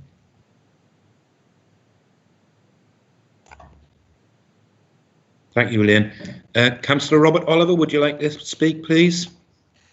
Thank you very much, Mr. Mayor. Slightly briefer than previous speakers, but I would like to just make a few points on behalf of the Conservative group.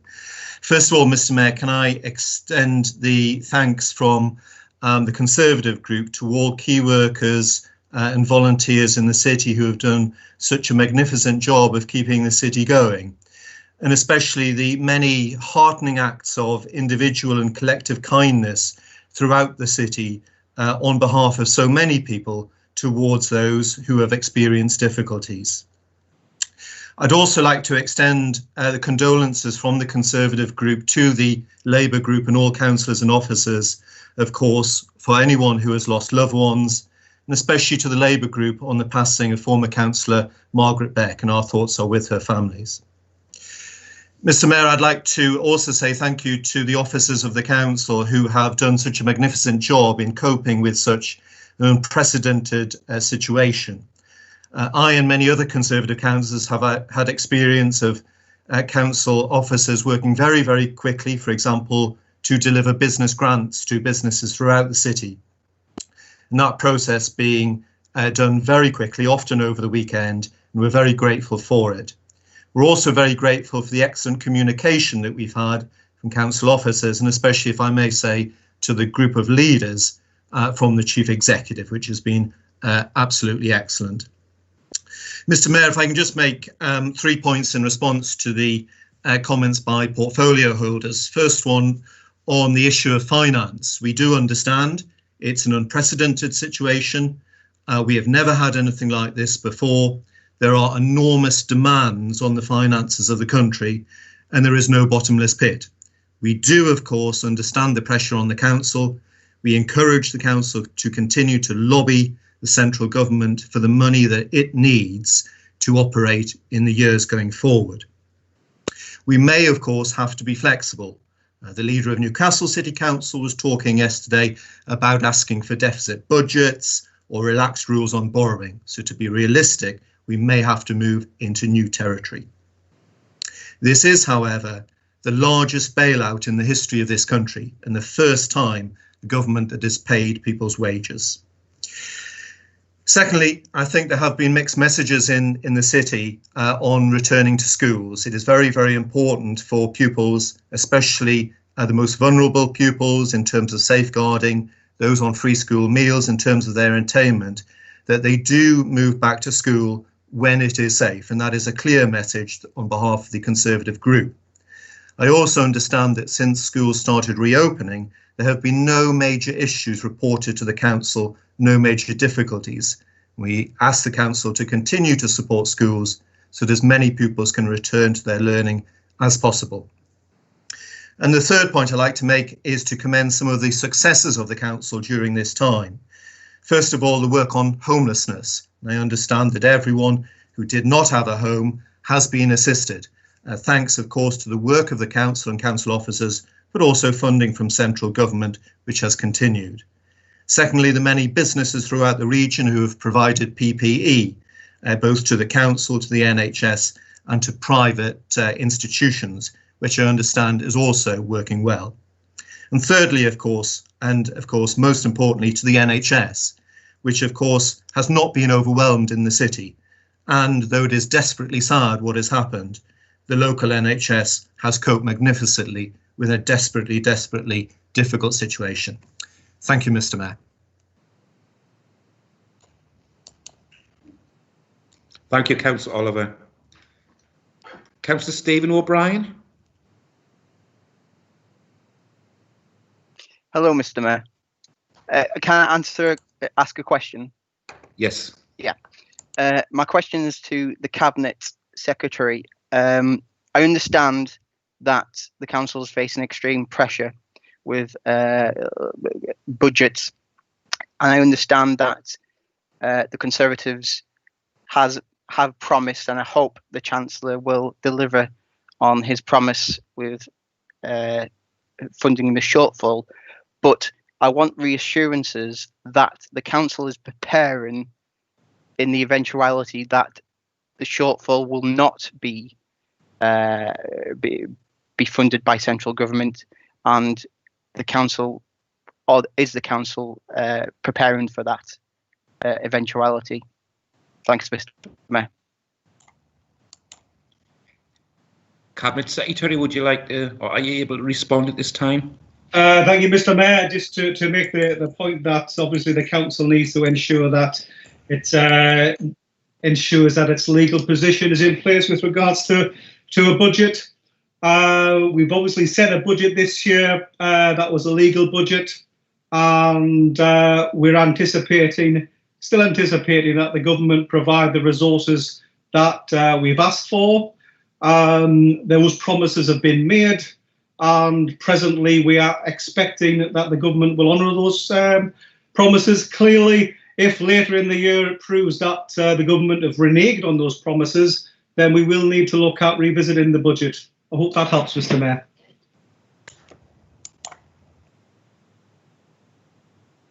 Okay, thank you, Cabinet Secretary. Councillor Niall Hodgson.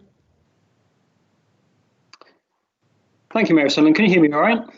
Yes, thanks. Yeah. I just want to ask a brief question. I was grateful to hear from both the Deputy Leader and the Leader about ways in which we might learn and develop as a council on the back of this crisis and our recovery from it, particularly improving our remote networking and remote meetings. I hope this is something that can work going in the future. One thing I did want to ask, particularly in relation to the areas that the Leader set out, was we are going to have more people walking and cycling, particularly around the city centre. Is he amenable to going further with temporary cycle lanes and expanded footpaths to improve this and make this an opportunity to actually get more people walking and more people cycling? Thanks. Deputy Leader. What was said? Deputy Leader, would you like to respond? Certainly can, Mr. Mayor, and thank Councillor Hudson for his question. It is absolutely something we're amenable to. We've got a long list of programmes, and the first tranche that we've started out, which Councillor Hudson's been copied into the emails as a ward member for Millfield, is absolutely just the first step in what I hope to be a further rollout of cycling facilities across the city. It is worth pointing out, Mr. Mayor, that Sunderland as a city has already got an extensive cycleway network. It's one of the best in the region. But to answer Councillor Hudson's question directly, yes, we want to expand it further, and we are currently preparing a bid to the Department for Transport for additional funding to help us support that as we roll it out further. Thank you, Mr. Mayor. Thank you. Can I just ask at this point, Leader, do you have anything to add?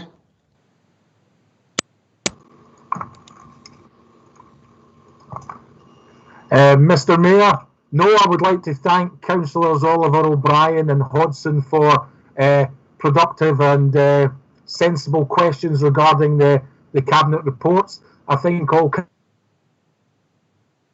continue to be resourceful and successful in looking out for its residents going forward. So I'd like to thank them for their input. Thank you very much, Mr. Mayor. Thank you, Leader. Can we now note the update from the Leader and Cabinet portfolio holders? Agreed. Agreed. Agreed. Agreed. Agreed. Agreed. Agreed. Agreed. Agreed. Agreed. Okay, thank you. We'll move forward to the next item. The next item is item 7, which is the approval of reason for absence from meetings. I now call upon the Leader to move the report seeking approval of the reasons of absence from the meetings. Mr. Mayor, I so move the report. Deputy Leader, do you second the report? I second the report, Mr. Mayor. Okay. Leader, if you'd like to speak to the report, please. The report's fully laid out, Mr. Mayor. At the end of the day, we're living in circumstances where meetings are now virtual, and it's important that we give some flexibility to councillors in their possible inability to get to meetings. And we clearly have 2 councillors who have been unwell that were involved in that. So I'm hoping councillors across the chamber will appreciate, and we'll just get this passed without any commentary on it, Mr. Mayor. Thank you. Deputy Leader, do you wish to speak? Just to support the recommendations in the report, Mr. Mayor, and ask my colleagues across the council to support the recommendations. Thank you. If any member wishes to speak, please indicate by using the raised hand function and state whether you have an amendment, a comment or a question.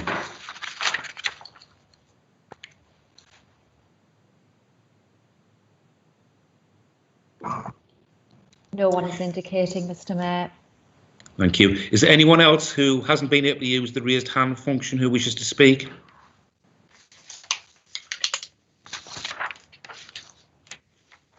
Again, nobody is indicating, Mr. Mayor.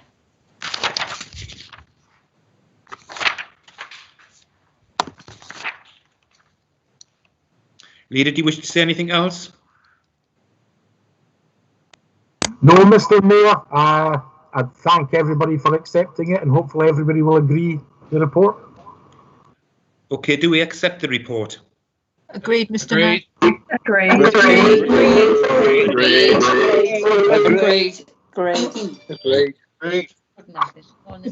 Agreed. Okay, thanks, noted. We'll move on to the next item, which is item 8, council diary dates and times of meetings. I call upon the leader to move the report on the dates and times of the meetings and the proposed council diary meetings. Mr. Mayor, I so move the report. Deputy Leader, do you second the report? I do, Mr. Mayor. Second the report and reserve the right to speak. Okay. Leader, would you like to speak to the report, please?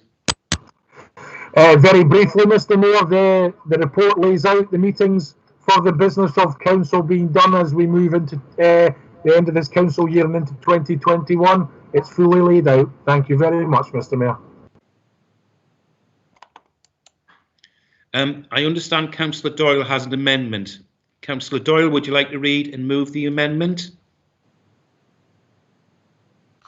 Thank you, Mr. Mayor. I'd like to propose the following amendment to the 2020-21 Council Diary to change the time of all Planning and Highways East Committee meetings to 5:30 p.m. Thank you. Councillor Hodgson, would you like to second the amendment, please? Yes, I'll second the amendment, Mayor Sunderland. Thank you. Councillor Doyle, do you wish to speak to the amendment? I do, Mr. Mayor. Thank you. I'll keep my remarks brief as I think the proposed amendment broadly speaks for itself.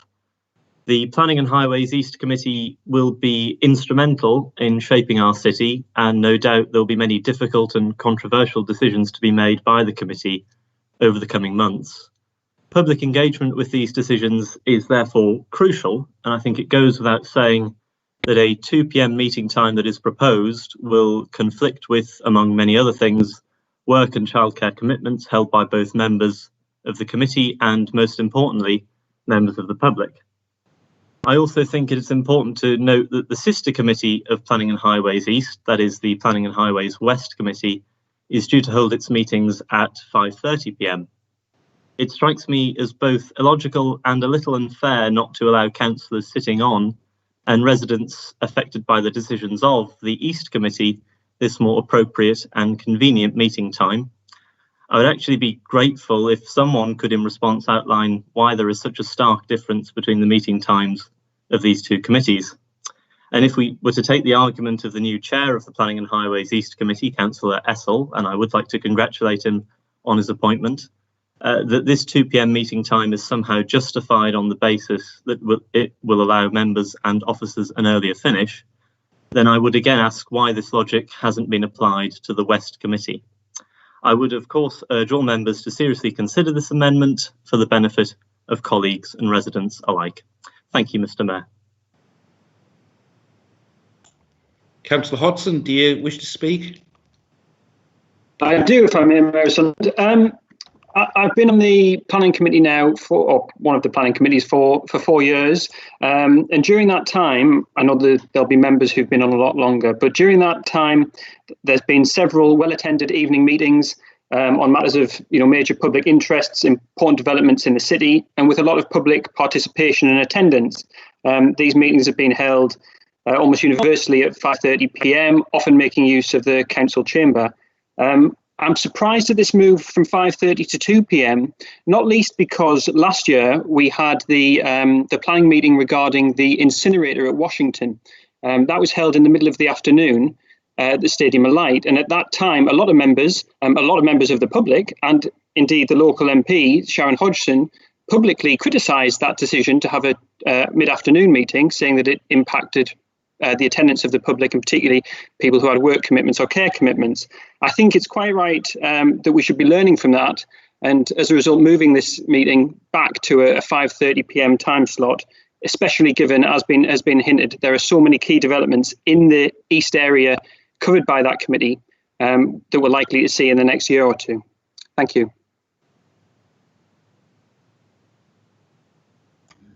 Thank you, Councillor Hodgson. If anyone else wishes to speak on the amendment, will they please indicate using the raised hand function? Councillor Stephen Buick, Councillor Pam Mann. Okay. Nobody else? Okay. Anybody? Did you want to say something, Councillor Dixon? I can't raise my hand. Sorry. Right.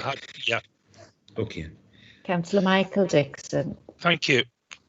Right. If anyone else wishes to speak on the amendment who was unable to use the raised hand function, can you please turn on the camera and the mic?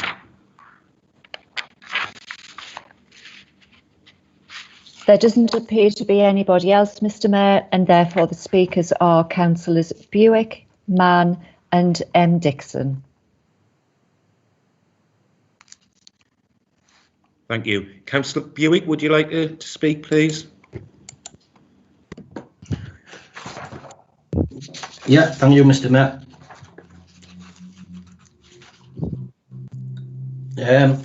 Basically, Mr. Mayor, I would agree with this amendment what's being put forward to put the start time of the meeting back till 5:30. I was a member of the Planning and Highways Committee last year, which was held on a Wednesday at 5:30. These meetings were well attended by members of the public, and I put these down to the start time.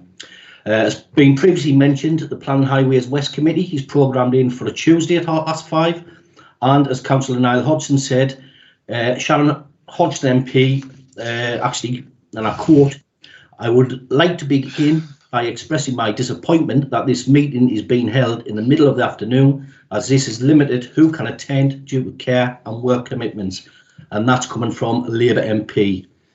I need to say that all opposition councillors who were part of this committee did contact Councillor Essel yesterday to ask him to reconsider, but as I expected, the reasonable requests were knocked back. What we got was the date and time of the meeting is the gift of the chair. The public could find the start date of 5:30 just as inconvenient if you 9-to-5ers, basically disrespecting other councillor members and not taking nothing on board. The start time of a 2 p.m. proposed by Councillor Essel would not be convenient to the majority of the public, and I will believe this will reduce public engagement and the confidence within the planning department of the council. The 2 p.m. afternoon start, this would or could exclude parents who will be out doing the school run for the children, people who do work 9 to 5, and if people at factories, say like Nissan, have 3 shift systems, 6 till 2, 2 till 10, 10 till 6, that would exclude 66% of the workforce from attending a 2 p.m. start. If the meeting was then moved to a 5:30 start, which is proposed, the school run will be over, so some parents would be able to attend. The people who do work 9 to 5, the 9-to-5ers, as Councillor Essel calls us, would be able to attend, and 66% of the workers who work 3 shift patterns at the likes of Nissan and other factories would also be able to attend. I therefore, Mr. Mayor, call for the chair of the committee. I know he's not present at the moment, but maybe his vice chair, Councillor Butler, could change the date and actually accept the amendment put forward to move it till 5:30, and he could even pick a date what suits him best. If this decision by the chair, who isn't present, is not forthcoming, I think it should be taken out of his hands and members vote on this amendment And I agree with the amendment. It should be moved till 5:30. Thank you, Mr. Mayor. Thank you, Councillor Buick. Can I now ask Councillor Mann to speak, please?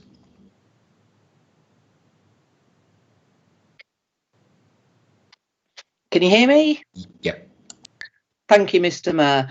Thank you, Council. Thank you for this meeting in these troubled times. Congratulations also to all of our officers who have worked tirelessly during this awful situation. Mr. Mayor, you haven't had the greatest year, and well done for keeping this going ahead. On this amendment, I and my party would support it, in that a random change that to a committee that has, I believe, been in place for several years is an inconvenience. It's an inconvenience not to council members, not to council officers, but to the public, to the electorate, to the people that place us in these seats. And people are used to it. It's a huge thing. You know, planning is something that people care about. What is happening in our city is something that people care about, and they want to be involved in that process. To randomly decide with a chairmanship and a removal from the Gen 2 board, which I notice, has now come along with very curt remarks from the new chair, whom I congratulate and is not present, but the new chair who is not here to explain to us why he's made this decision, and calls it in his emails the gift from the chair. It's rather disrespectful. It's not proportional, and we will support the motion. Thank you, Mr. Mayor. Thank you, Councillor Mann, and thank you for your kind words as well. Finally, could I ask Councillor Michael Dixon to speak, please? Thanks very much. Can you hear me, Mr. Mayor? Would you like to start? Yeah, can you hear me? Sorry. Yes. Thanks. I would just basically like to support councillor colleagues who've spoken previously.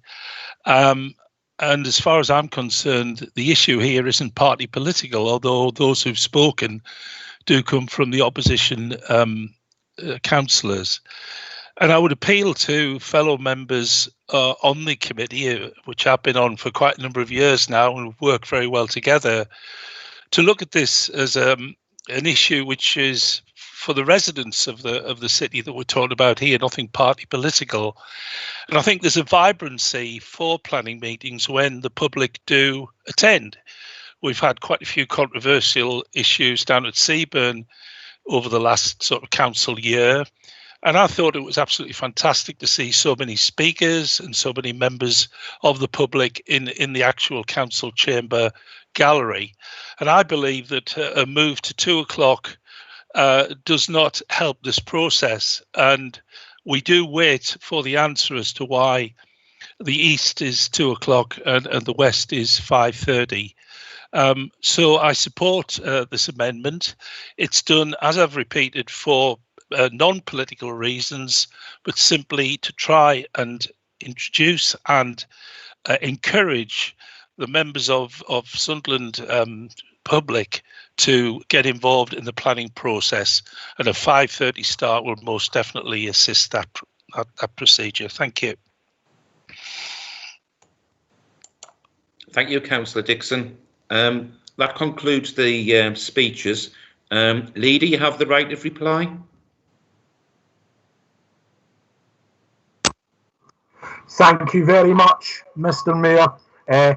My position and the Labour Group's position on this in the main will be that we oppose this amendment. It doesn't matter what time you hold a meeting, you're going to inconvenience someone. Whether it's 11 o'clock in the morning, 2 o'clock in the afternoon, 5:30 on an evening, somebody will not be able to get to that meeting. The delegation plant issue that's been raised, we were put in a position where we expected a meeting to go on for an awful long time. That was why the meeting was moved into the afternoon, because officers were very concerned that if we started it in the evening, we would not be able to conclude that gasification meeting with the planning inspector. For those who were there, it didn't stop the public getting to it, because the Stadium of Light, the room was full, and the process was seen to be done properly. One of the main reasons behind the 2 o'clock start for Planning East is the expectation that agendas will be substantial, so meetings will take some. The chair believes that starting at 5:30 in the evening would drive those meetings on very late, and that is something that he felt was unfair on staff, councillors and the public who will attend, hence the earlier start time of 2 p.m. Councillor Essel unfortunately cannot be here today because he has a personal matter that he has to attend to, but that is the position on what we're doing regarding the amendment, Mr. Mayor. If you put a time of a meeting, it will always be inconvenient for someone.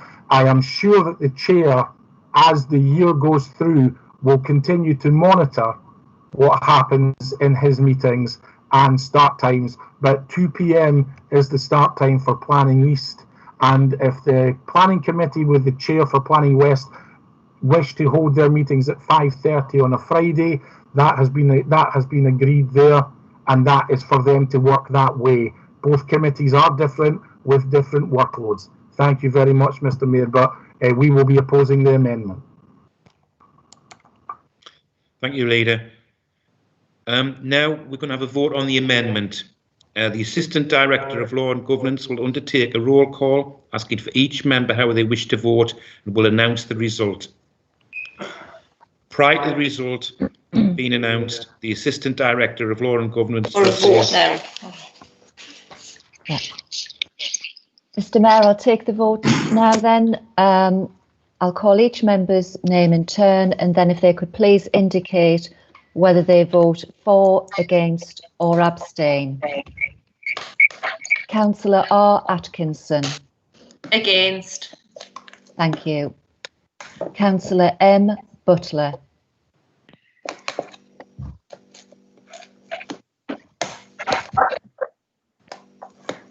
Councillor M. Butler, can you hear me, please? That's against. Hello? We'll come back to... Oh, sorry, you had that was against. Thank you. Councillor K. Checker. Against. Thank you. Councillor J. Cunningham. Against. Thank you. Councillor R. Davison. Against. Thank you. Councillor D. Dixon. Against the amendment. Thank you. Councillor L. Farthing.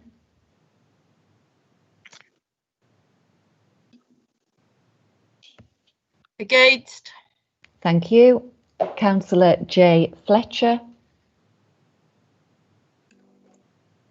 Against. Thank you. Councillor S. Foster. Against. Thank you. Councillor E. Gibson. Against. Thank you. Councillor P. Gibson. Against. Thank you. Councillor J. Heron. Against. Thank you. Councillor P. Hunt.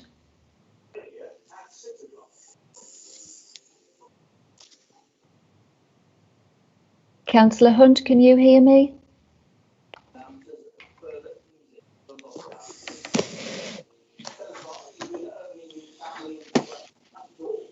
Councillor Hunt, can you hear? We'll come back to Councillor Hunt, Mr. Mayor. Councillor J. Jackson. Abstain. Thank you. Councillor K. Johnston. Against. Thank you. Councillor J. Kelly. Against. Thank you. Councillor L. Loughlin. Against. Thank you. Councillor A. Lawson. Against. Thank you. Councillor D. McKnight. Against. Thank you. Councillor N. McKnight. Against. Thank you. Councillor C. Marshall. Against. Thank you. Councillor B. McLennan. Against. Thank you. Oh, never mind. Councillor F. Miller.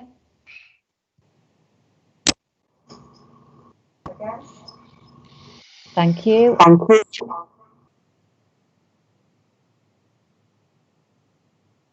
just letting the record catch up for a moment. Councillor G. Miller. Against. Thank you. Councillor M. Mordy. Against. Thank you. Councillor C. Roundtree. Against. Thank you. Councillor A. Samuels. Against. Thank you. Councillor L. Scanlon. Against. Thank you. Councillor B. Scaplehorn. Against. Thank you. Councillor P. Smith.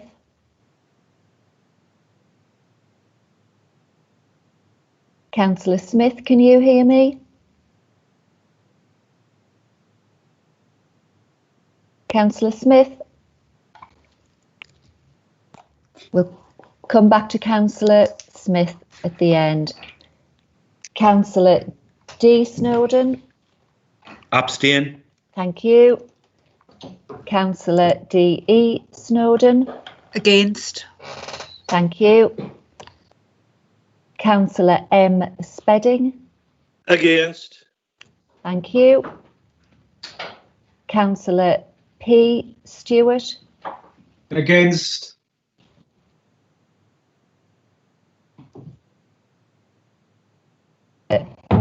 T. Taylor?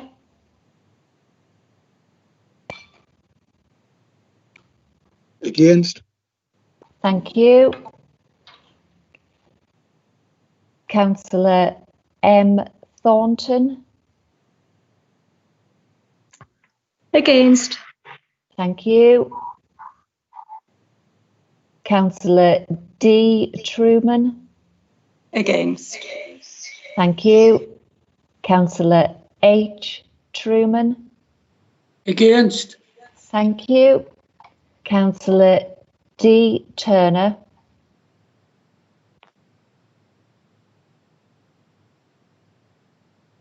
Councillor Turner? Against. Thank you.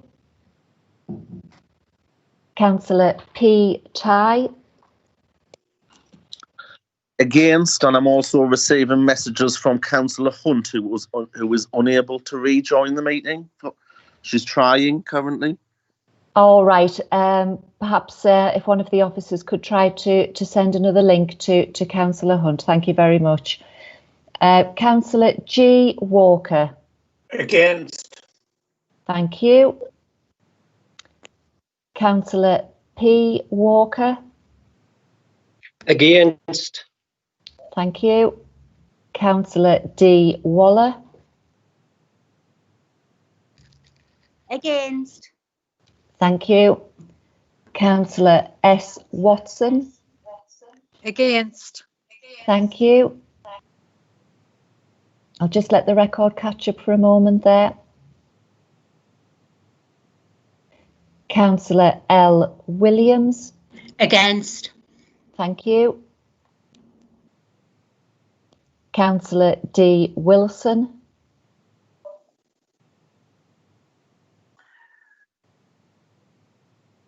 Councillor Wilson, can you hear me? Chat, Councillor Foster. Councillor Wilson couldn't log in to the meeting. Right, okay, that's fine.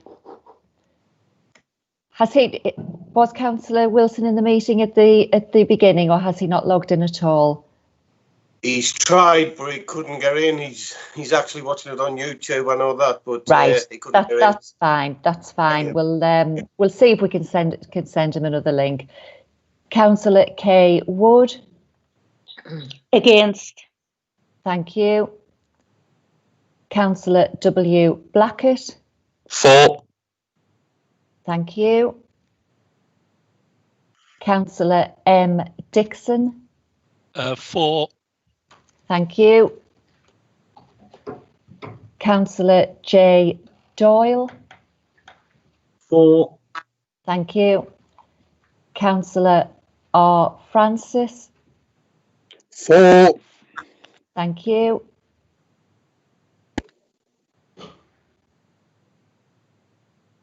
Councillor H Greener. For. Thank you. Councillor D McDonough. For. Thank you. Councillor J McKeith. For. Thank you. Councillor A Mullen. For. Thank you.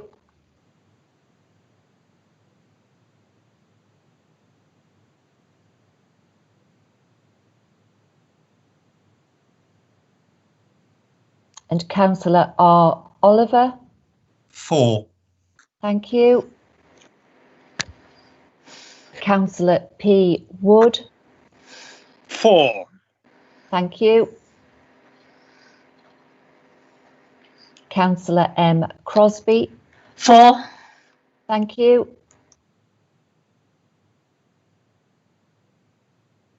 Councillor H Fagan. For. Thank you. Councillor M Haswell. For. Thank you. Councillor N Hodson. For. Thank you. Councillor S O'Brien. For. Thank you. Councillor J Potts. For. Thank you.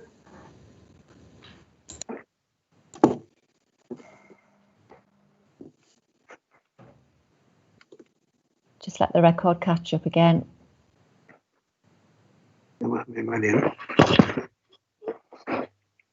Councillor G Smith. For. Thank you.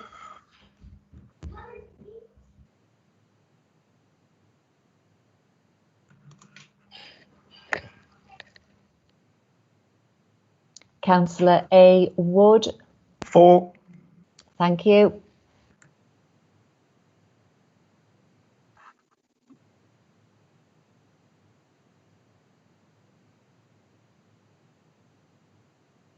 Councillor S Buick. For. Thank you.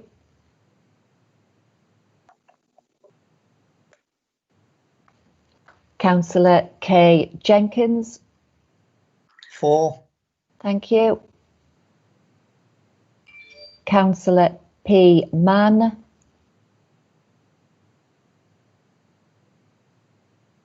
For. Thank you.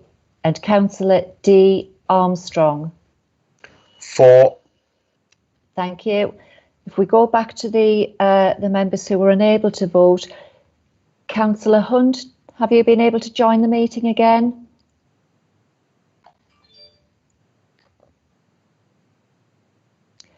Councillor Pat Smith, are you able to give your vote? Yes, against. Thank you.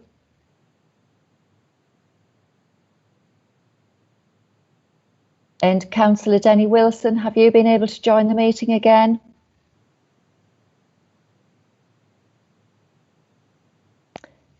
It seems, Mr Mayor, that there are two members who haven't been able to give their vote.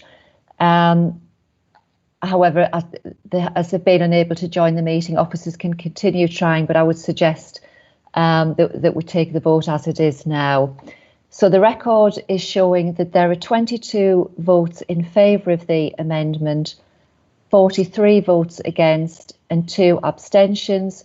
Could the officer just confirm that a double check of the totals has been taken? Yes, I can confirm that's the vote. Thank you. In that case, Mr. Mayor, the amendment is defeated. Thank you. If any other member wishes to speak on the report, please indicate using the raised hand function or state whether they have a comment or a question. Nobody else indicating, Mr. Mayor. Okay, I did see Councillor Pam Mann. Sorry, I missed that. Councillor Mann, did you indicate? I did, Mr. Mayor, and I did governance. Okay.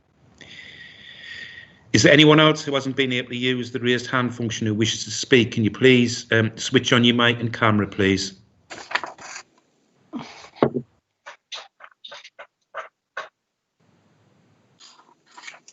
No.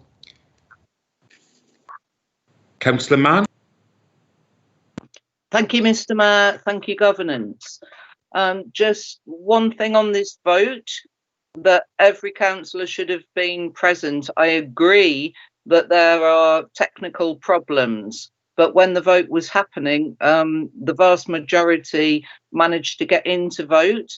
So I think the vote should have been done in order.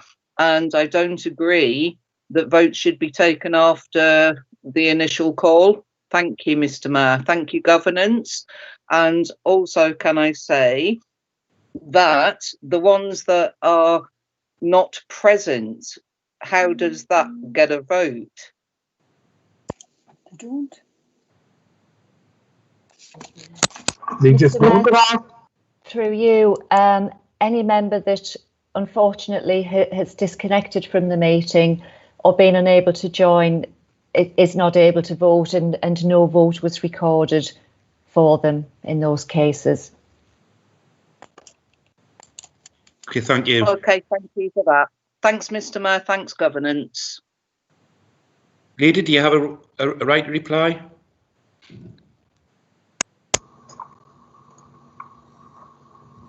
Thank you very much, Mr. Mayor.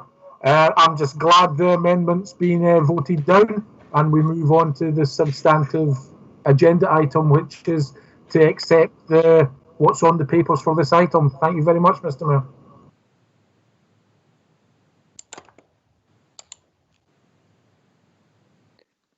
Mayor, it's Niall Hodson. Could we take a vote on the substantive report, please? Yes, I was just about to get to that, Councillor Hodson.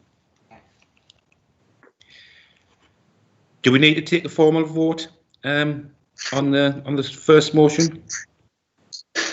Mr. Mayor, can I come back to the last point of motion, please? Yes. Mr. Mayor, I would just like to ask if all of the councillors whom voted were sharing their video link during this vote. Thank you.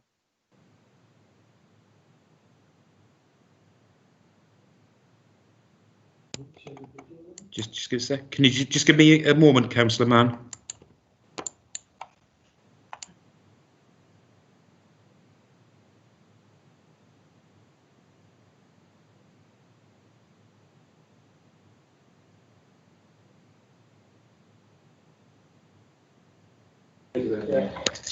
Councillor Mann, through the Mayor, who's asked me to respond, there is no legal requirement for members to show to use their camera. We do request them to use the camera when speaking, but it is perfectly fine so long as they've got their mic on when they give their vote.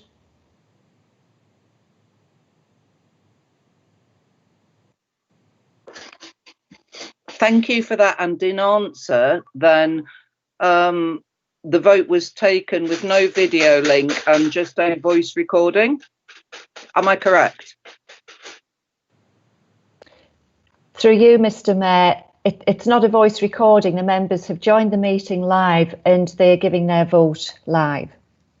Is every single member validated that they have joined and are in the vote live?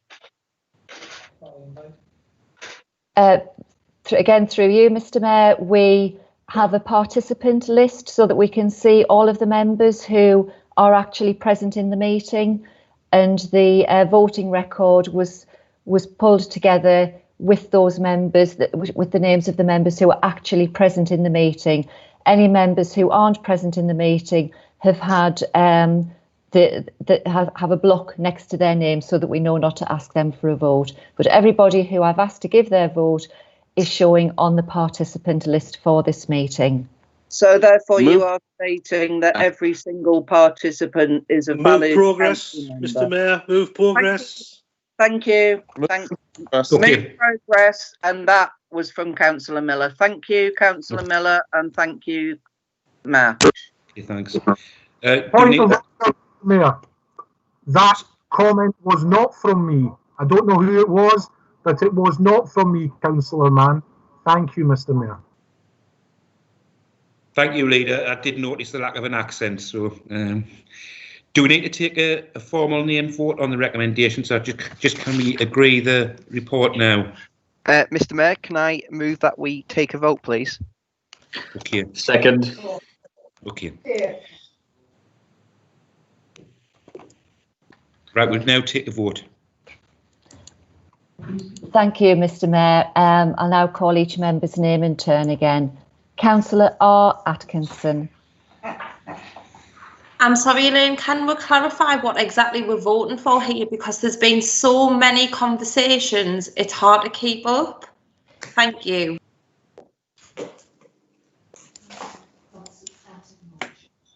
Agree. Agree. The vote's going to be on the substantive motion.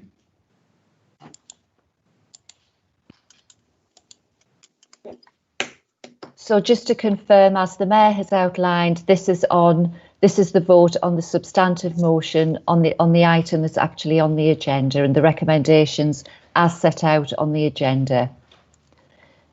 So first of all, Councillor Atkinson, could we have your vote, please? Agree. Thank you. Councillor Butler. Agreed as well, Liam. Thank you. Councillor Checker. Agree. Thank you. Councillor Cunningham. Agreed. Thank you. Councillor Davison. Agreed. Thank you. Councillor D. Dixon. Agreed. Thank you. Councillor Farthing. Agreed. Thank you. Councillor Fletcher. Agreed. Thank you. Councillor Foster. Agreed. Thank you.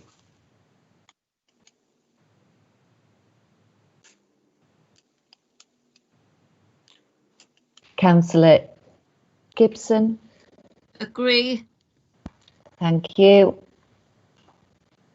And agree. Councillor P. Gibson. Thank you.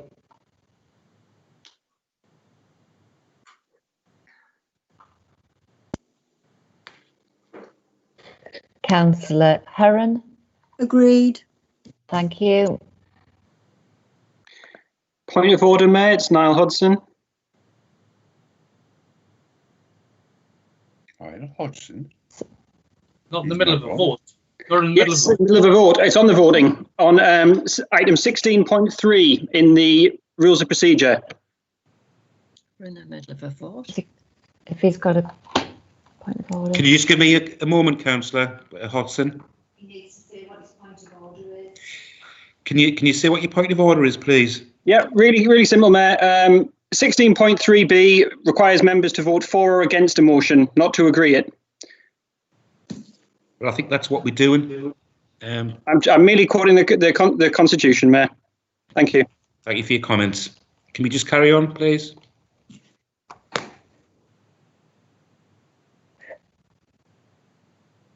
Councillor P. Hunt, have you been able to join the meeting? I have been able to join the meeting, and 4. Thank you.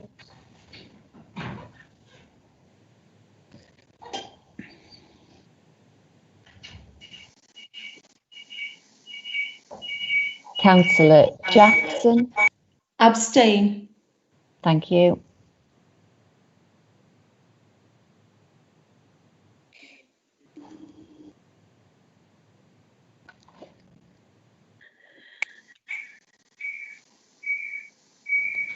Councillor Johnston. For the motion. Thank you.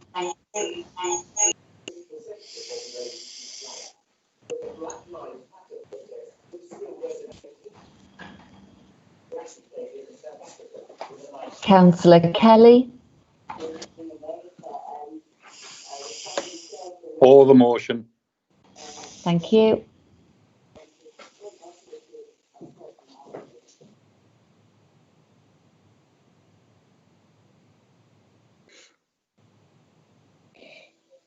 Councillor Loughlin. For. Thank you.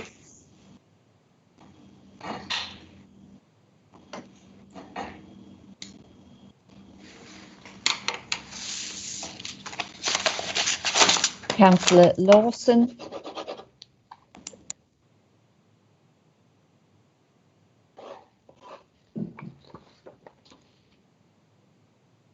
Councillor Lawson, can you hear me?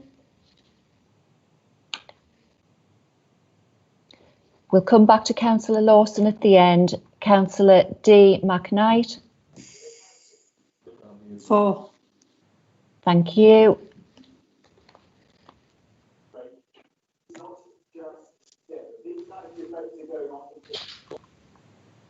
Councillor N. McKnight. 4 and agree. Yeah, sorry, 4. Thank you.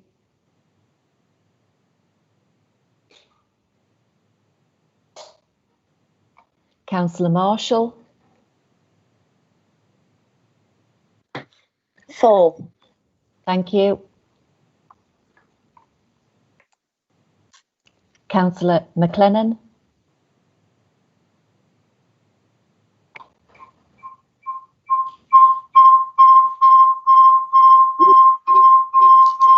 No. Hello, Councillor McLennan, can you hear me?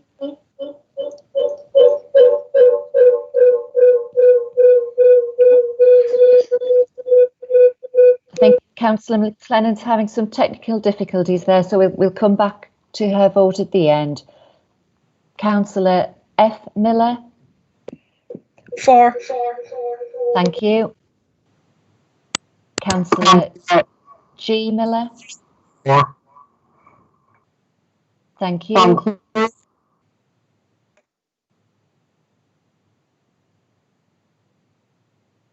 Councillor Mordy. I vote 4. Thank you.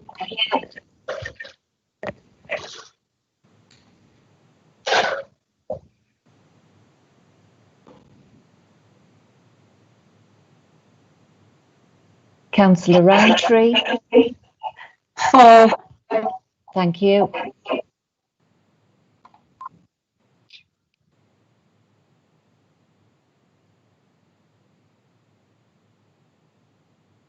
Councillor Samuels. 4. Thank you.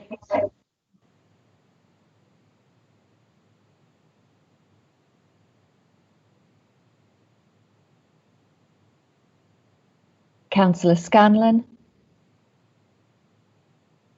4. Thank you.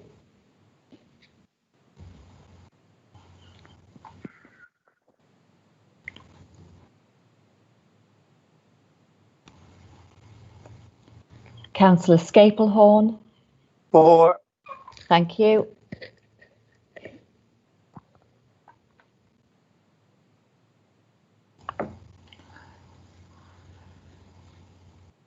Councillor Pat Smith. 4. Thank you.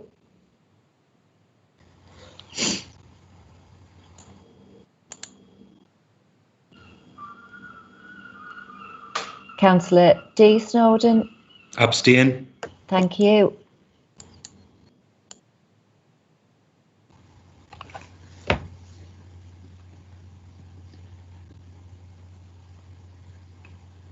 Councillor Diane Snowden.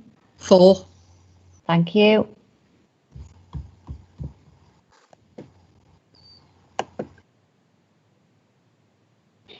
Councillor Spedding. 4. Thank you.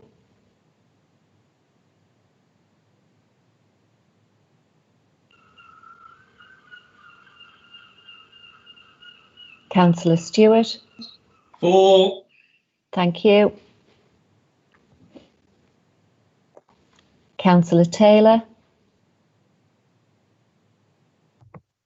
For the motion. Thank you.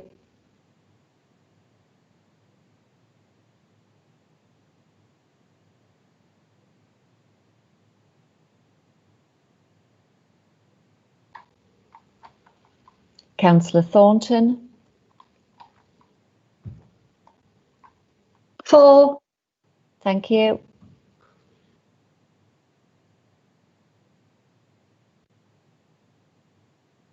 Councillor D. Truman. 4. Thank you.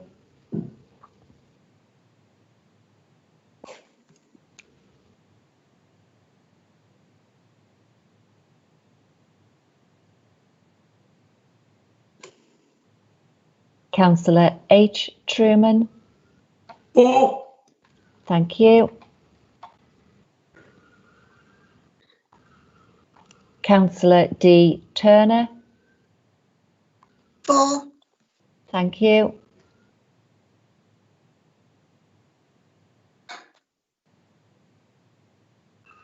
Councillor P. Ty. On live link 4. Thank you.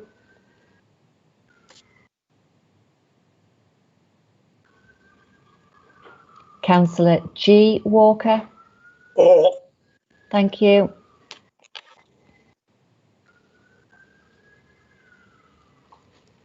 Councillor P. Walker. 4. Thank you.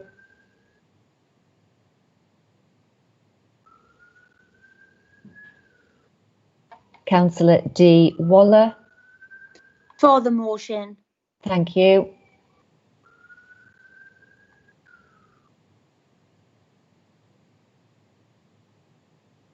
Councillor S. Watson. 4. Thank you.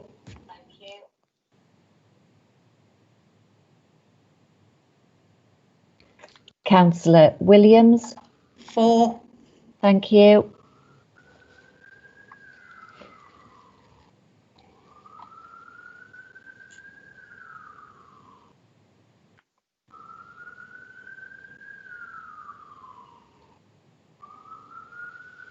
Councillor D. Wilson, have you been able to join the meeting? Councillor Denny Wilson. It appears not, so we'll move on to Councillor K. Wood. 4. Thank you.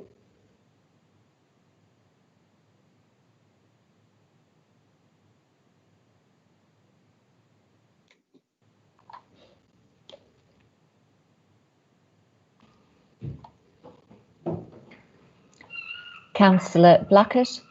Against. Thank you.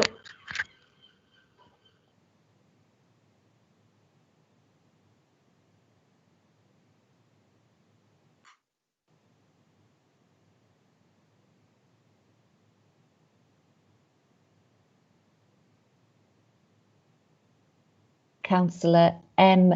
Dixon.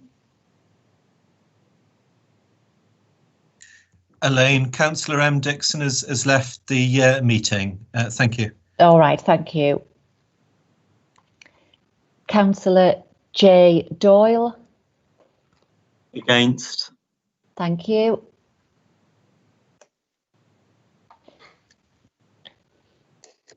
Councillor Francis. Against. Thank you. Councillor Greener. Against. Thank you. Councillor McDonough. Against. Thank you. Councillor McKeith. Again. Thank you.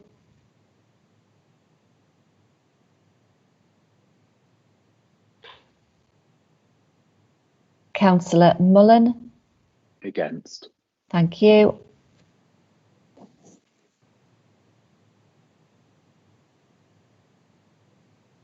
Councillor Oliver. Against. Thank you.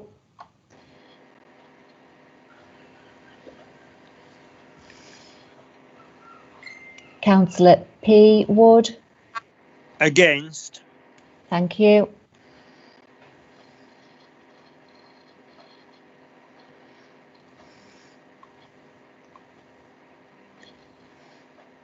Councillor Crosby. Against. Thank you.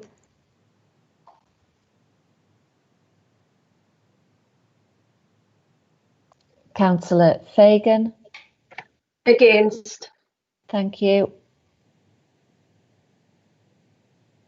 Councillor Haswell. Against. Thank you. Councillor Hodson. Against. Thank you.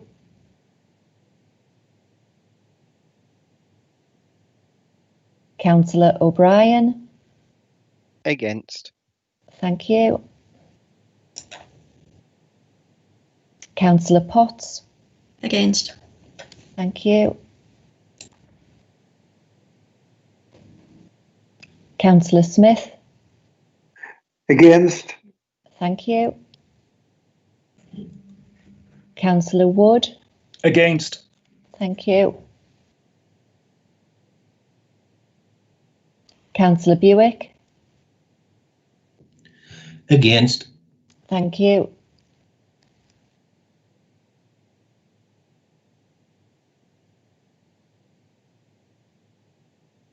Councillor Jenkins. Against. Thank you.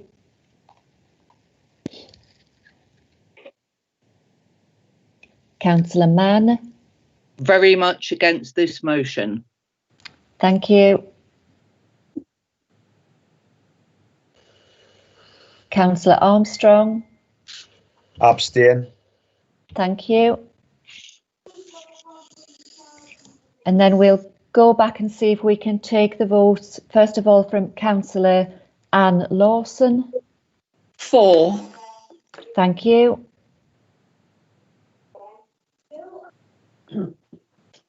And Councillor McLennan, can you give your vote, please? Certainly 4, with the additional identification evidence of a birthmark on my right shin. Thank you. Thank you.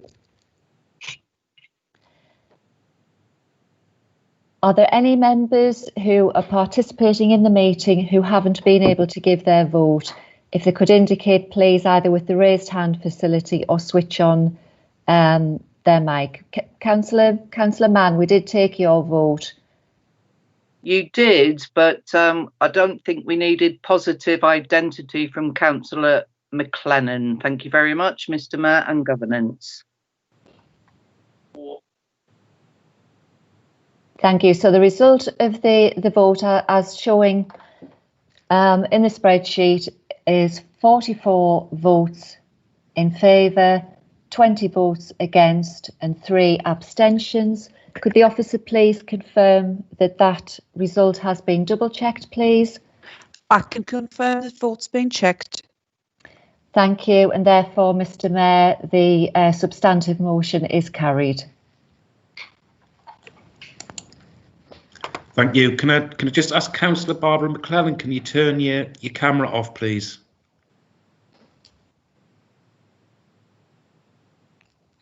Thank you. We'll move on to the next item now, item 9.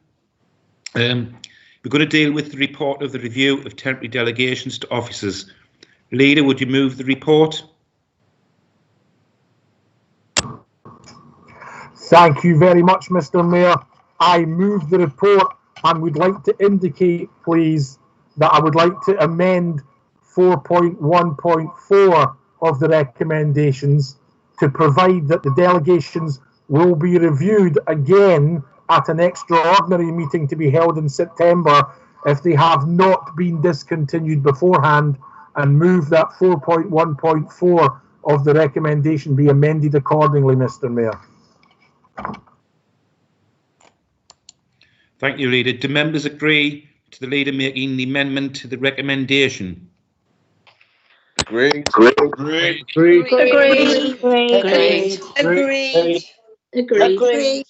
Agreed. Okay. Deputy Leader, do you wish to second the report with that amended recommendation? I would second the Leader, Mr. Mayor, and reserve the right to speak. Thank you, Deputy Leader. Leader, would you like to speak to the report, please? Thank you very much, Mr. Mayor. Time is ever moving on, so I'll say the report is fully laid out and leave it at that and wait to see what, if any, comments we get on it. Thank you very much, Mr. Mayor. Thank you, Leader.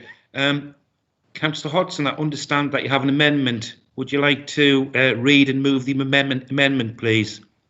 Yes, thank you, Mayor Sunderland. I'd like to make the following amendments to the recommendations to item 9. In recommendation 4.1.1, after the words "any matter normally determined by the committee or subcommittee," insert "where it relates to the Council's response to the COVID-19 pandemic." In recommendation 4.1.2, insert at the end, quote, "which relate to the Council's response to the COVID-19 pandemic." And in recommendation 4.1.3, delete the words "the relevant chief officer in consultation with the chair" and insert "the relevant chief officer in consultation with the members of the committee." Thank you, Mayor Sunderland.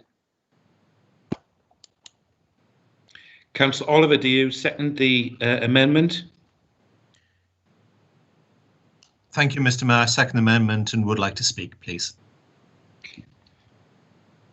Councillor Hodson, do you can you speak now to the amendment, please?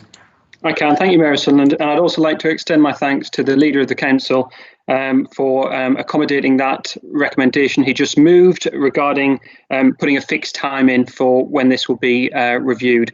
We had been discussing that by email over the past week or two, and I appreciate him taking it on board.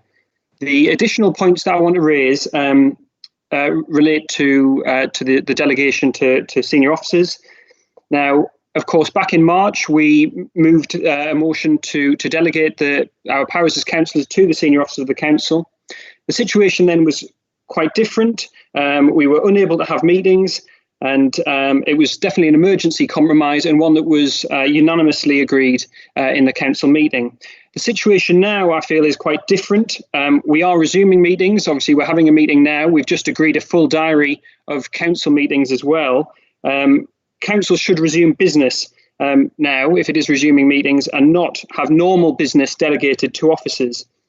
What I would say is that I absolutely agree that we should continue to provide exceptional powers to the chief officers to take urgent decisions relating to the coronavirus pandemic, but we shouldn't have officers decide for us on regular business, such as planning, when we are able to meet. And I think this evening is proving that we are perfectly able to meet and take votes. That's why this amendment asks us to limit delegations to urgent matters directly linked to COVID-19. We are the elected representatives of the people of Sunderland, and we ought to be responsible and accountable for the decisions that the council is taking now that we are able to meet. Now, that's not the case with the report as it stands in front of us. I think councillors should be concerned that the recommendations, if unamended, say that a handful of chief officers and committee chairs will decide between themselves that when meetings will be held, what meetings will be held, what business will be discussed, what the procedure of the meeting will be, who takes what decisions, and whether the public will be allowed to participate. I think this is a poor excuse for democracy when we actually have meetings running. Either we should resume business or not, and we shouldn't be going out of our way to create a less transparent, less accountable hybrid. That will also, by the way, put the vast majority of councillors, and indeed all opposition councillors, out of the decision-making process. So that's why this amendment also asks that committee members are consulted about any decisions being delegated away from the committees. We've been told by Emil that from now on it will be the norm for council meetings to go ahead according with the schedule just agreed. If that's the case, then it should once again be the norm for councillors to be making decisions, and this amendment will ensure that that's the case. Thank you, Mayor Sunderland. Thank you, Councillor Hodson. Councillor Mann, you have your hand raised. Can you give me the reason for that, please? Mr. Mayor, thank you. I would like to speak to the amendment.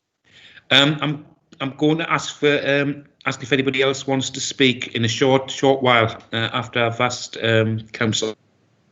Okay, thank you, sir. Councillor Oliver, can you please speak now?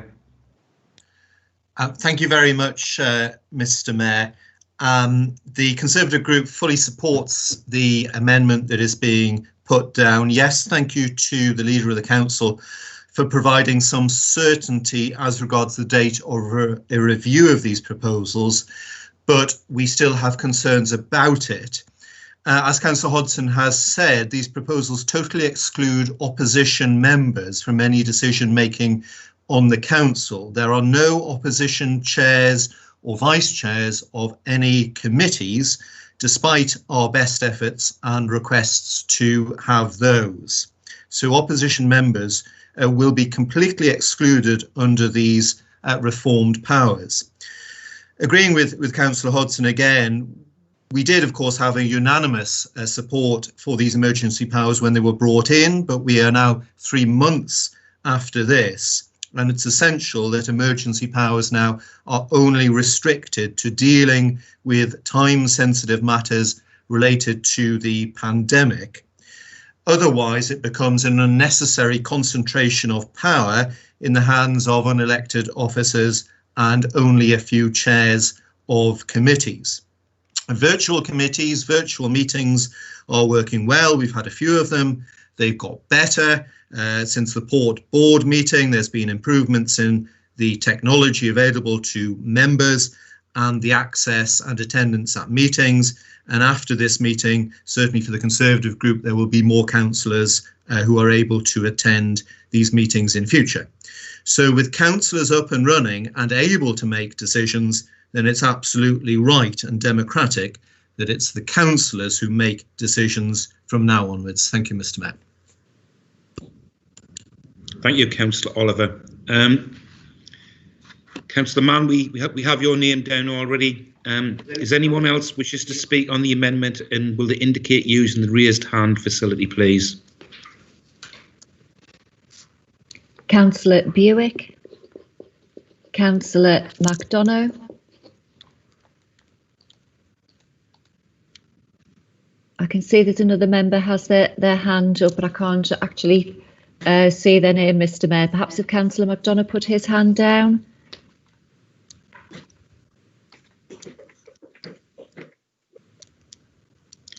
Okay, so I believe there may be somebody else. So can anyone else who wishes to speak on the amendment who could not use the raised hand facility, please turn the camera and mic on, please.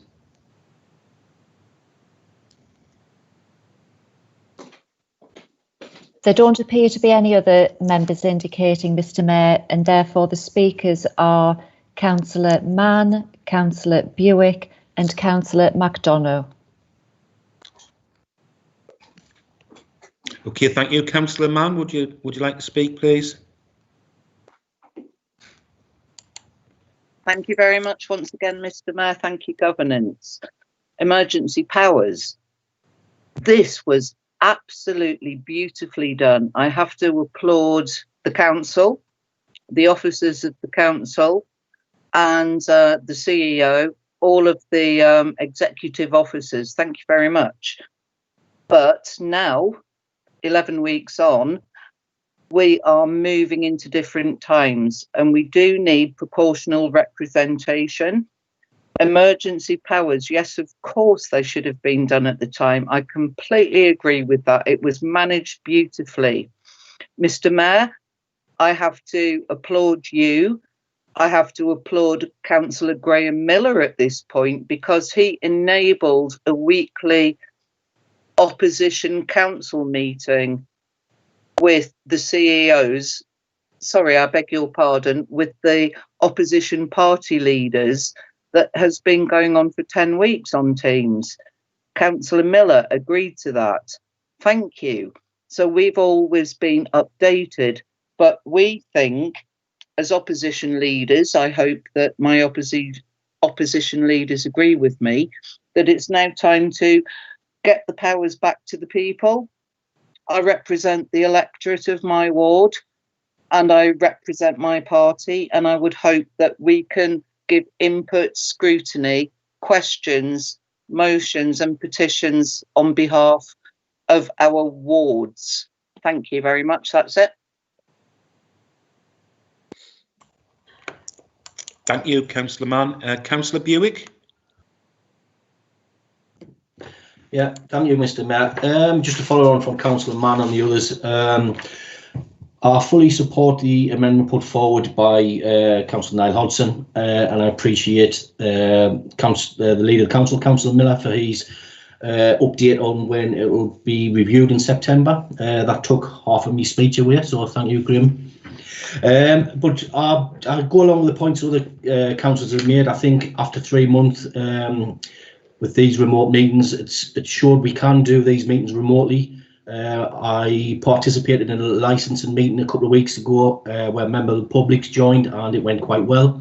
Obviously, thank you to the ICT team and governance with that. So I think the members of the public do want councillors making these decisions rather than the chief officers and the leader of the council. But I must pass on my thanks to the running of the council over the last 3 months. Superb job. Thank you, Mr. Mayor. Councillor McDonough. Thank you, Mr. Mayor. Thank you. And it's lovely to see everyone after all these weeks of being stuck away from you all. It's great to get back to business to a certain extent. Yeah, I fully support this amendment, primarily because, in the words of the $6 million man, we have the technology now. Obviously, today's meeting has proven that, there have been a few hiccups, but on the whole, it's worked very well. We're elected by the people to hold the council to account. We're elected by the people to make these decisions. And I think it's very important that we get back to making those decisions as a council. It's more important than ever for the opposition parties as well to scrutinise the council and scrutinise decisions. So I think it's incredibly important that we get back to the job in hand. Obviously, we were in strange times when the delegated powers were given to the officers, and certain decisions will still have to be made. But I think there's many decisions where we can get back to business, we can do our jobs, and we can do what we're paid for. So I'll be fully supporting the amendment. Thank you. Thank you, Councillor McDonough. Lady, you have the right of reply. Thank you very much, Mr. Mayor. I agree with the sentiments of opposition councillors on this point. And I do want to thank Councillors Mann and Buick for their kind words, because I did want to keep all councillors aware of what the council was going through, what we were doing, and the pressures that we were having to deal with through the chief executive speaking with opposition group leaders directly. So I'm glad that has been appreciated, and I genuinely think that has worked well for us all. But the public health crisis is still in existence. The R rate for the North East and Sunderland is still far too high. And I genuinely believe it is too soon to remove the emergency powers from the chief executive in case something changes and we don't know what's happening with regards to this virus, because we cannot get the statistics from Public Health England to tell us what the situation is in the North East, never mind Sunderland. I think it would be, or could easily be construed as being foolish to come out of this too quickly and to gamble with the public health residents of Sunderland if we remove that set of powers too soon. That is why when Councillor Hodson raised the issue of putting a definitive date into the timetable for meetings, I agreed to that because that was a sensible and considered action, which is why we will look at this in September in a council meeting, and I fully expect at that point to withdraw this emergency powers from the chief executive and officers, and we will go back to how council has always worked and how we would like it to work going forward, with normal meetings where we have questions from the public, questions from councillors, notices on motion, where planning meetings can happen with documents, where licensing and regulatory can do what they have to do, also with documentation. And documentation virtually is incredibly difficult for us to do. So I accept the sentiment of what opposition councillors have said, and I fully accept that they've said it in good faith. But I genuinely believe at the moment the council has to keep its eye on the COVID-19 issue and ensure that we do the first role of governance, which is to keep people safe. So I hope that we'll come back to this in September and withdraw the powers then, but I oppose the amendment because of what I've said, Mr. Mayor, and would like to suggest that everybody would agree with me on that. It is just too soon, and I think it would be a reckless act. So I am saying that the Labour Group will oppose the amendment, Mr. Mayor. Thank you. Thank you, Leader. Councillor Mann, I see you've got your hand raised again.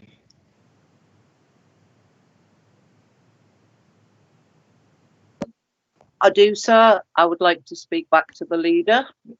Can you just give me a moment, please? Yes, sir.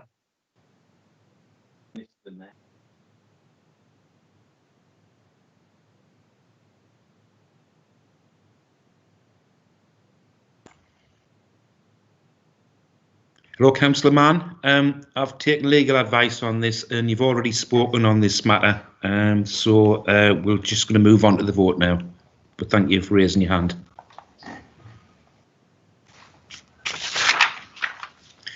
Thank you, Mr. Mayor.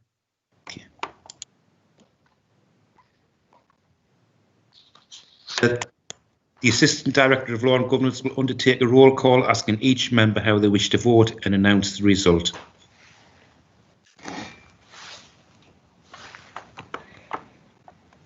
Thank you, Mr. Mayor. So this is the vote on the amendment. And if each member could please indicate for, against, or whether they abstain. Councillor Atkinson. Against. Thank you.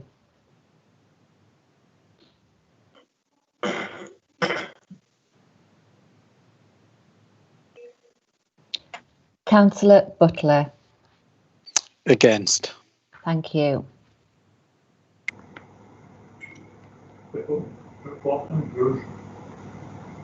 Councillor Checker. Against. Thank you. Councillor Cunningham. Against. Thank you. Councillor D. Dixon. Against. Thank you. Councillor Farthing. Against. Thank you.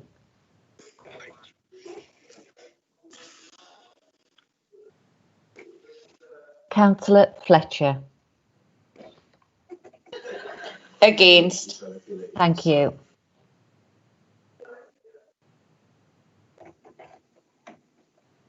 Councillor Foster. Against. Thank you.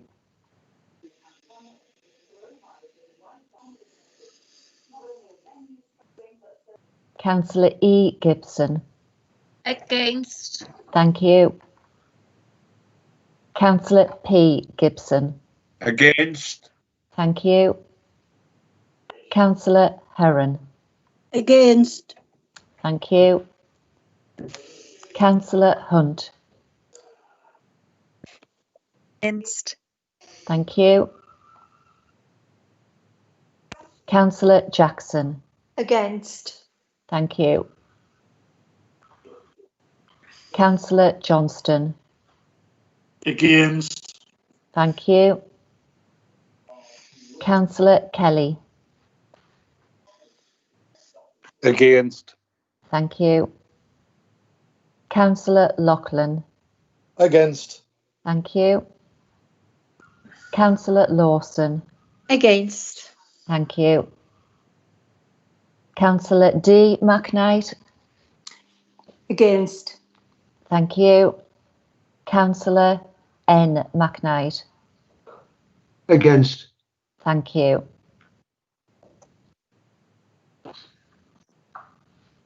Councillor Marshall. Against. Thank you. Councillor McLennan.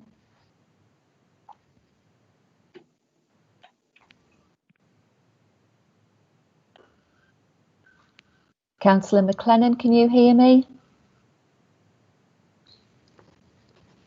We'll come back to Councillor McLennan's vote at the end. Councillor F. Miller.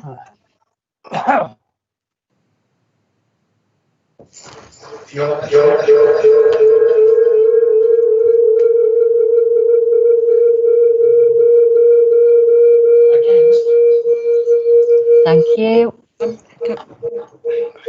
Got it, thank you. What a problem with my bloody microphone. Where's my bloody mouse gone? Sorry. And Councillor G. Miller. Against. Thank you. Councillor Mordy. Against. Thank you.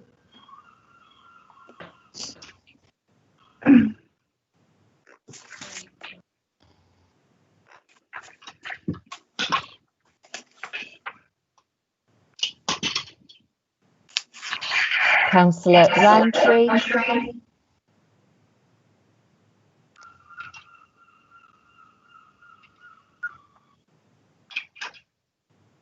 Councillor Roundtree, can you hear me?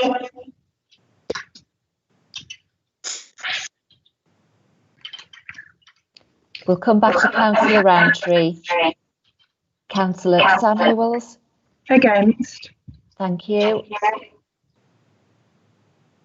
Councillor Scanlon. Against. Thank you. Councillor Scaplehorn. Against. Thank you.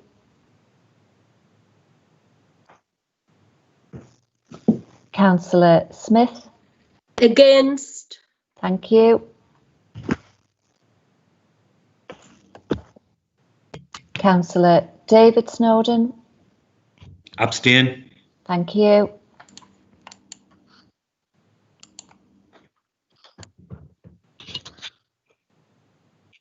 Councillor Diane Snowden. Against. Thank you.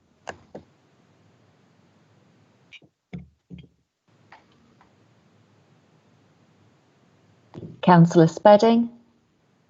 Against. Thank you. Councillor Stewart. Against. Thank you. Councillor Taylor. Against. Thank you. Councillor Thornton. Against. Thank you. Councillor D. Truman. Against. Thank you. Councillor H. Truman. Against. Thank you.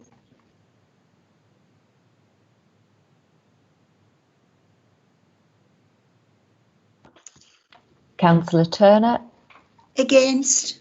Thank you.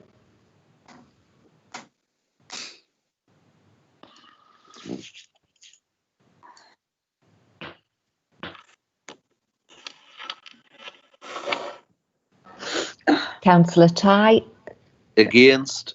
Thank you.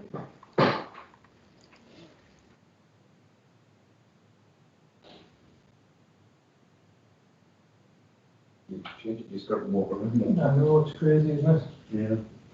Councillor G. Walker. Against. Thank you.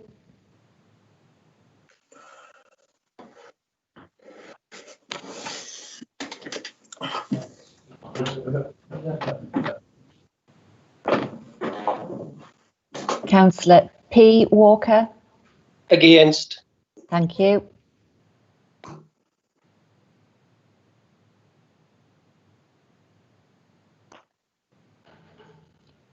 Councillor Waller. Against. Thank you.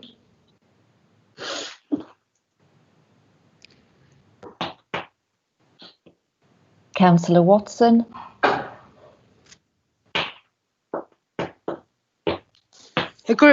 Against. Thank you.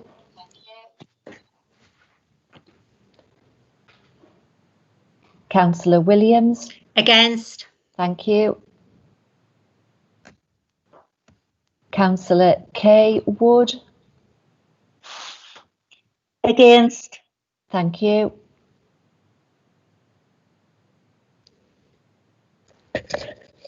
Mr. Mayor, Councillor Jackson is indicating.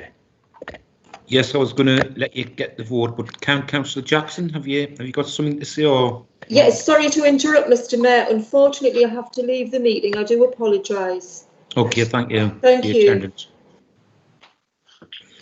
Can you carry on with the vote, please? Thank you, Mr. Mayor. Councillor Blackett. For. Thank you. Councillor M. Dixon. Sorry, sorry, Elaine, I think Councillor Dixon's yeah. left, so apologies. Elaine has left. Michael's left. Thank you. Yeah, thank you. Councillor Doyle. For. Thank you. Councillor Francis. For. Thank you.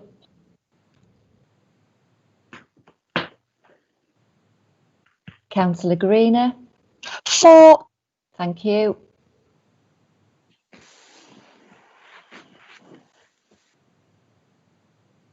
Councillor McDonough. For. Thank you.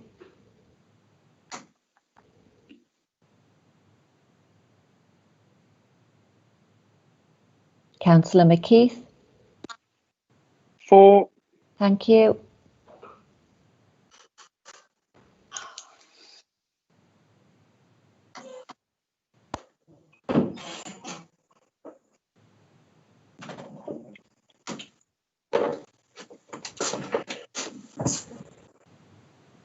Councillor Mullen. For. Thank you.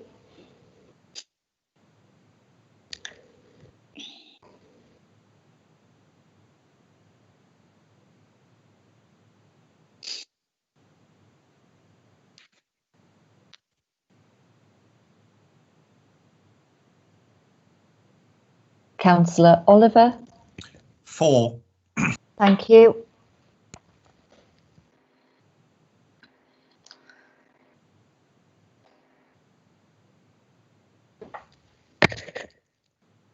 Councillor P. Wood. For. Thank you.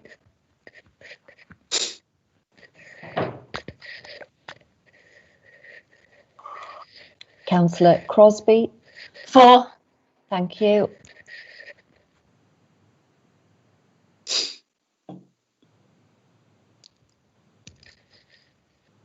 Councillor Fagan. For. Thank you.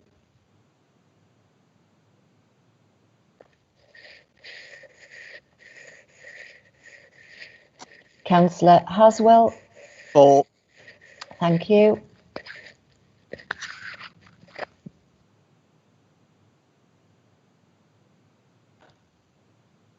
Councillor Hodson. For. Thank you.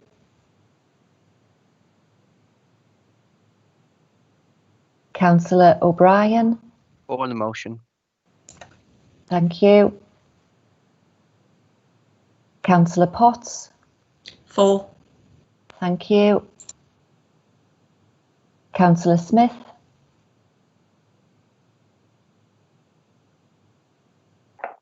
4. Thank you. Councillor A. Wood.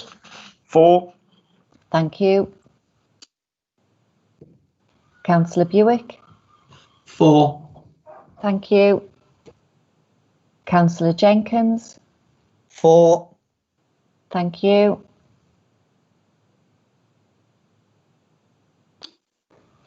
Councillor Mann. Very much for the motion. Thank you.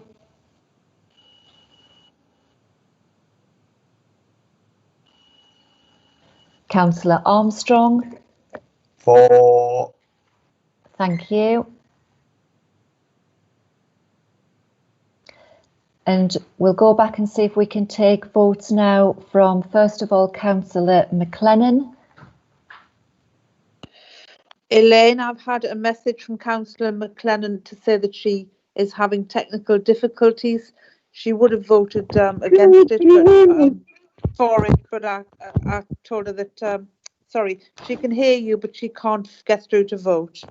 Can Councillor McLennan put her camera on? I think the vote is in full council, excuse me, but I think a vote is in full council, and I don't think we should be voting with technical difficulties. It should be with members present. And Councillor McLennan had problems. Councillor Mann, can I just stop you there, please? Several training sessions. Councillor Mann, can I just stop you there, please? We are taking a vote. If Councillor McLennan can take her own vote, then so be it. She can hear, but she's having technical difficulties, Mr. Mayor. There you go. Hello. I can hear Councillor. Is that Councillor McLennan speaking? It is, Elaine. I'm terribly sorry. It's the button on this damn machine. It's like my husband sort of permanently muting me, which he probably would like to. I would like to vote against, and I would thank Councillor Scanlon for correctly passing the information on. Thank you.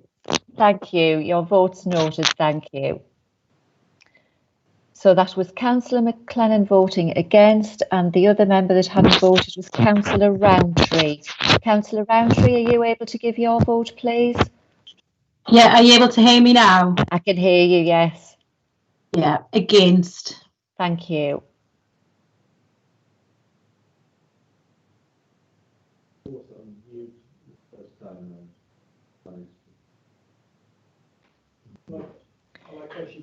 Thank you. So the spreadsheet is showing 21 votes in favour of the amendment, 44 against and 1 abstention. Could the officer confirm that those figures have been double checked, please? I can confirm they've been double checked. In that case, Mr. Mayor, the amendment is defeated. Thank you. Is anybody else wish to speak on the original item?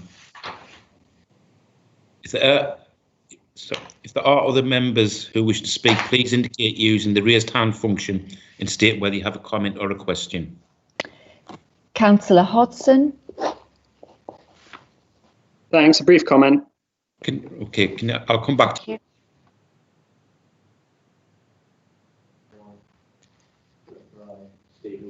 Councillor O'Brien. Councillor Mann.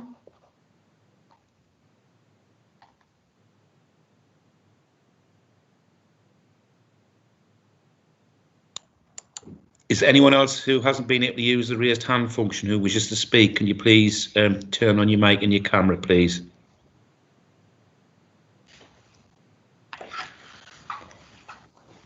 There doesn't appear to be anyone else, Mr. Mayor, and therefore the speakers are Councillor Hodson, Councillor O'Brien and Councillor Mann. Thank you. Councillor Hodson, I believe you have a comment. Yes, thank you, Mayor Sunderland. I'm grateful for the civil way in which this meeting's being conducted this evening. I did want to thank everyone present for that. And I did also want to say that I appreciate Graham, the leader, acknowledging that the amendment that was put forward by myself and Robert Oliver was absolutely meant in good faith. I've been thankful throughout the past 3 months for the cooperation and patience of the Chief Executive and his team, and John Ritchie as well, particularly in providing updates and responding to quite a lot of queries from myself and my group. But I hope the leader will also understand that I cannot vote in favour of a report which puts so much power in the chief officer's hands and committee chairs' hands particularly, and cuts opposition out of the decision-making process at the same time. So while I appreciate the good faith of the report we have in front of us, I think it's misjudged at a time when we're simultaneously being asked to go back to having regular meetings. And for that reason, I can't support it. Thank you, Mayor. Thank you, Councillor Hodson. Councillor O'Brien. Sorry, Mr. Mayor, that was a mistake. I didn't. Right. Okay. I didn't mean to do that. Okay. Thank you, Councillor Mann.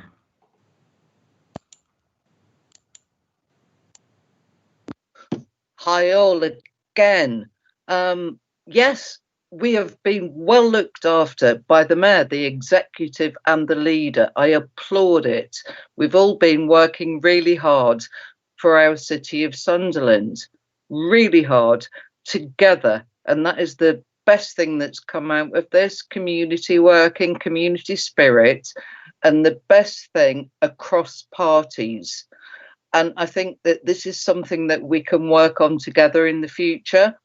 But taking power of opposition away from me is something that I'm not comfortable with, because if you are continuing to delegate powers when we're managing to hold a full council meeting here now in the privacy of our own homes and discuss it, then why are there still powers of delegation to the CEO? Shouldn't scrutiny be launched again? Shouldn't committees be launched again in the same format? I congratulate you for doing what you've done this evening. But please, we need power of opposition and we need power of democracy. And most of all, we need proportional representation. Thank you. Mr. Mayor, again, thank you for humouring me. Thank you, Councillor Mann. Deputy Leader, I believe you reserve the right to speak. Do you still wish to do so? No, thank you, Mr. Mayor.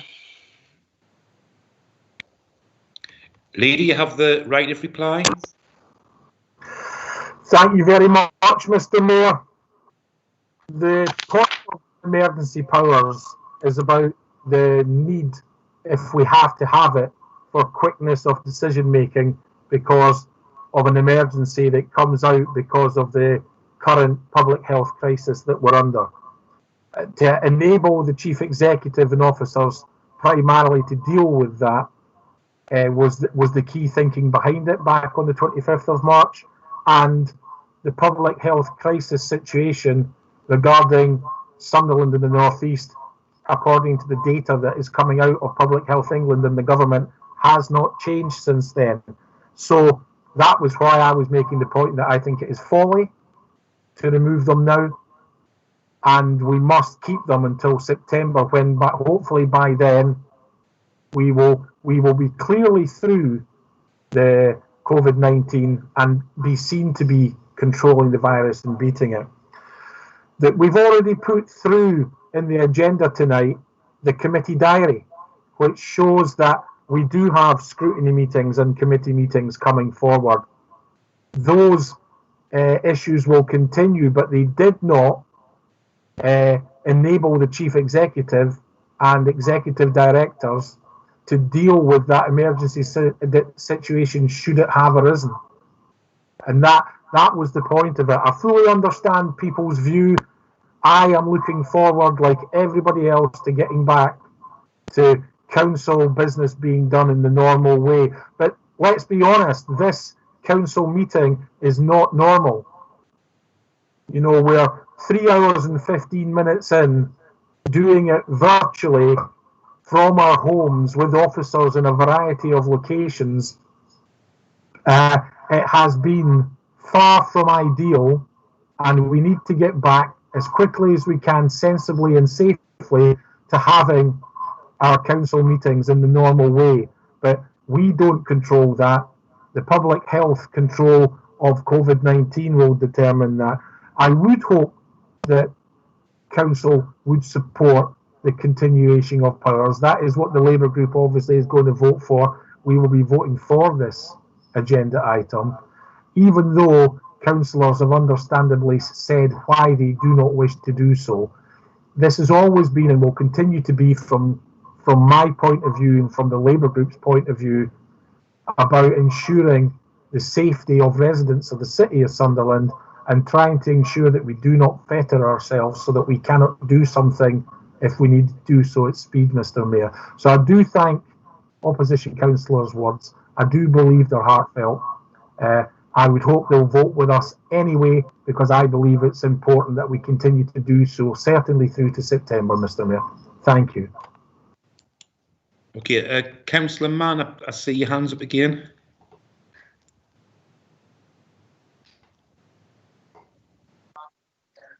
It is Mr. Mayor. Just one question to the leader, please. Could you just hang on a sec? Yes, sir.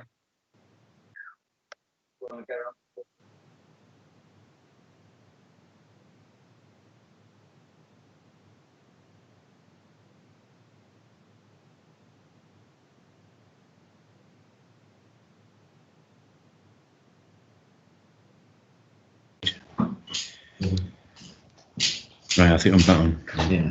Councillor Mann, I believe you've already had your chance to speak, so I think we'll sort of move on. Do we need to take a vote on this? Yes, please, Mayor of Sunderland. It's Niall Hudson speaking. Okay.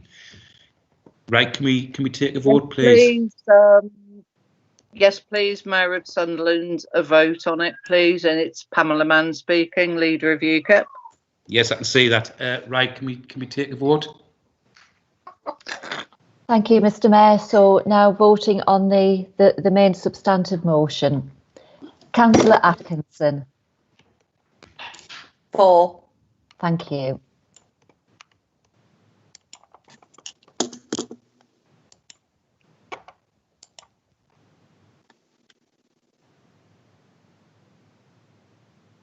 Councillor Butler. For. Thank you.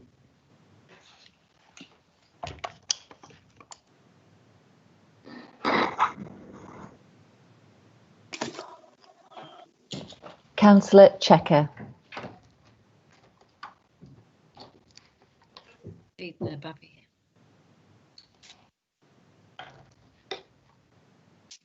Councillor Checker, can you hear me?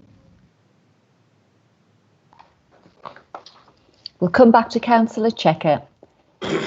Councillor Cunningham. For. Thank you. Councillor Davison. Sorry, Councillor Davison had to leave the meeting. Apologies. Councillor D. Dixon. For. Thank you.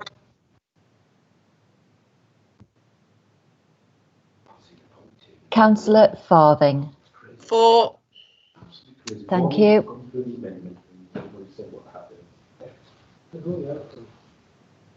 Councillor Fletcher. For. Thank you. Councillor Foster. For. Thank you. Councillor E. Gibson. For. Thank you. Councillor P. Gibson. For. Thank you.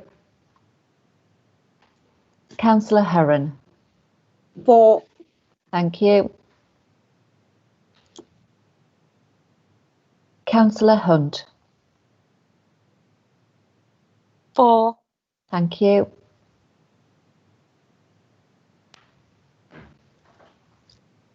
Did Councillor Jackson leave the meeting? Or was Councillor Jackson there? I think Councillor Jackson left the meeting. Thank you. Councillor Johnston.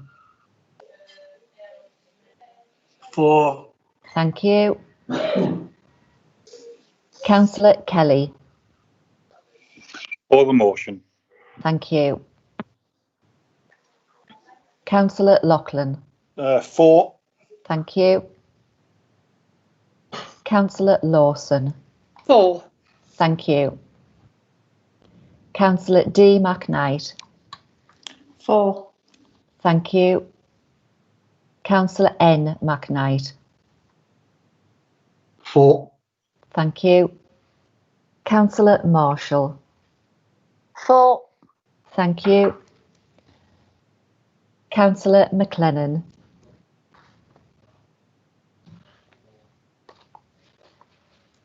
Councillor McLennan, can you give your vote, please?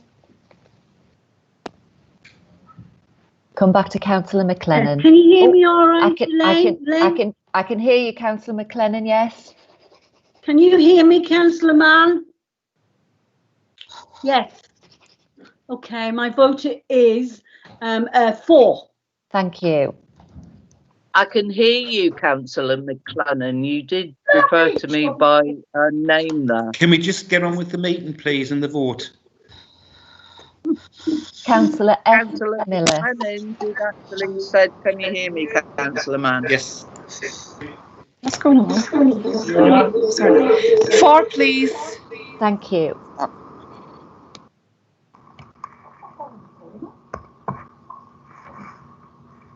Councillor G. Miller. 4. Thank you.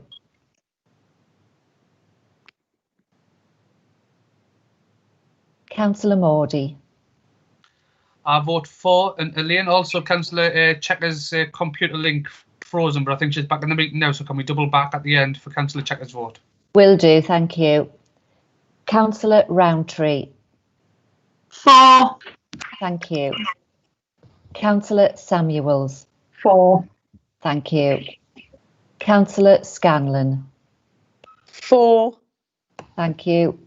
Councillor Scaplehorn. 4. Thank you. Councillor P. Smith. 4. Thank you. Councillor David Snowden. Abstain. Thank you.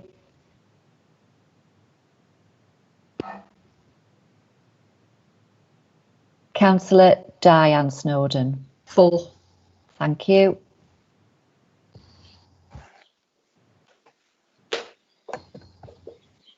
Councillor Spedding. 4. Thank you.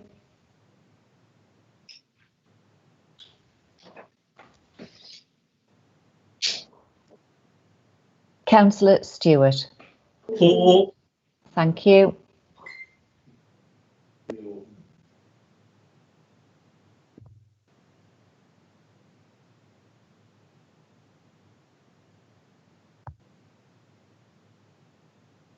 Councillor Taylor. 4. Thank you.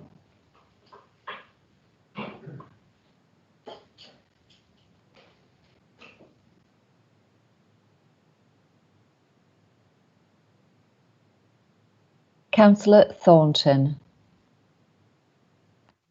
4. Thank you.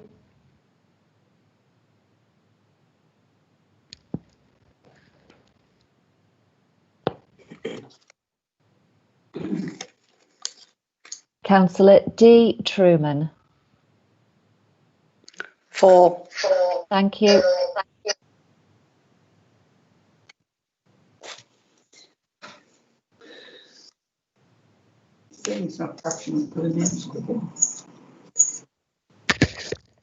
Councillor H. Truman. 4. Thank you.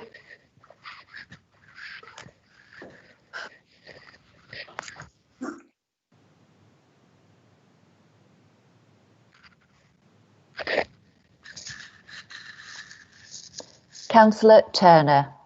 4. Thank you.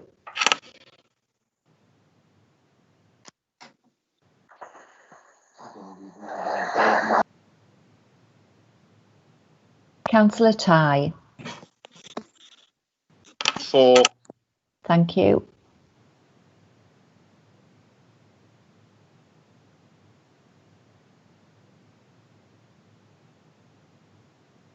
Councillor G. Walker. 4. Thank you.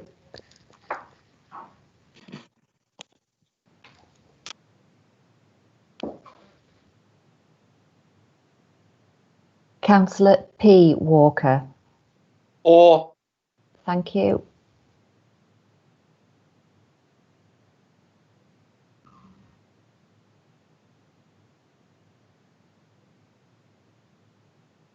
Councillor Waller. For. Thank you.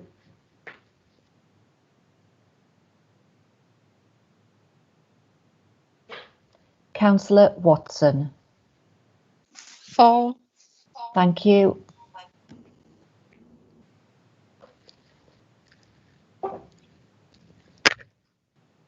Councillor Williams. For. Thank you.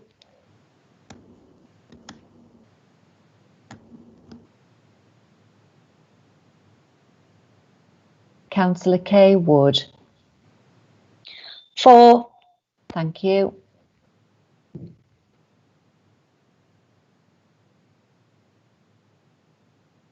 Councillor Blackett. Against, and just to let you know, Councillor Green has had to leave the meeting. Right, thank you.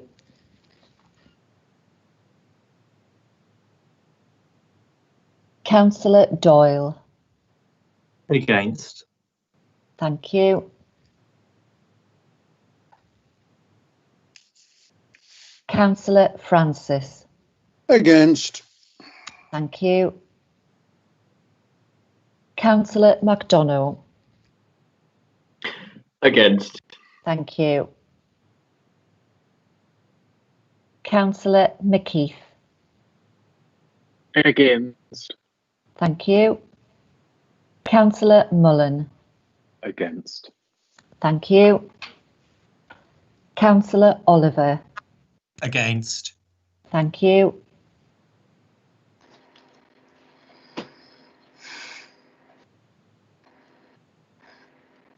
Councillor P. Wood. Against. Thank you. Councillor Crosby. Against. Thank you. Councillor Fagan. Against. Thank you. Councillor Haswell. Against. Thank you. Councillor Hodson. Against. Thank you. Councillor O'Brien. Against. Thank you. Councillor Potts. Against. Thank you. Councillor Smith. Against. Thank you. Councillor Wood. Against. Thank you. Councillor Buick. Against. Thank you.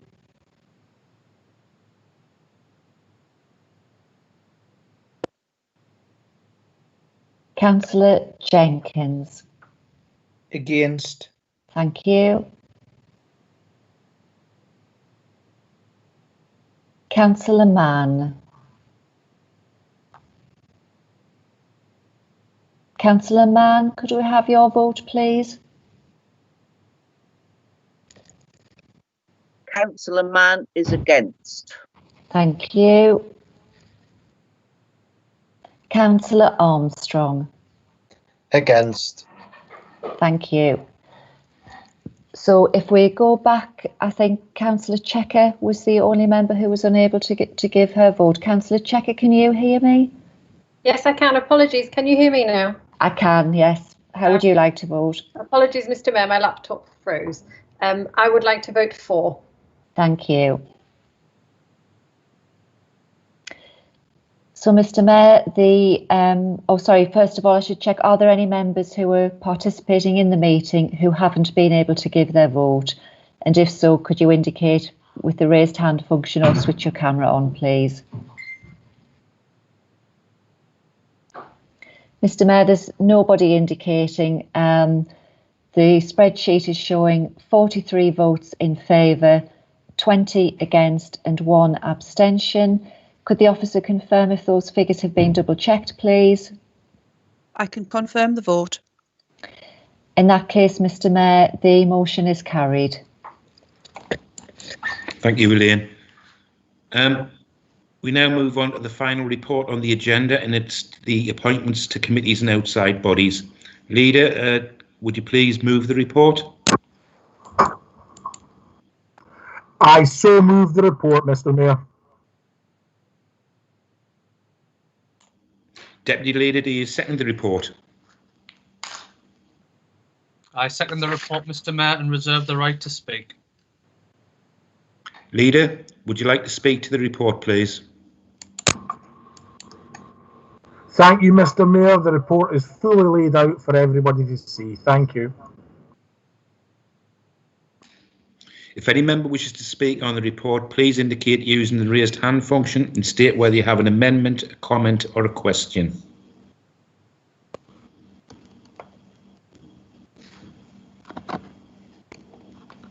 Nobody indicating, Mr. Mayor. Is there anyone else who hasn't been able to use the raised hand function and wishes to speak? Can you please put your camera and mic on?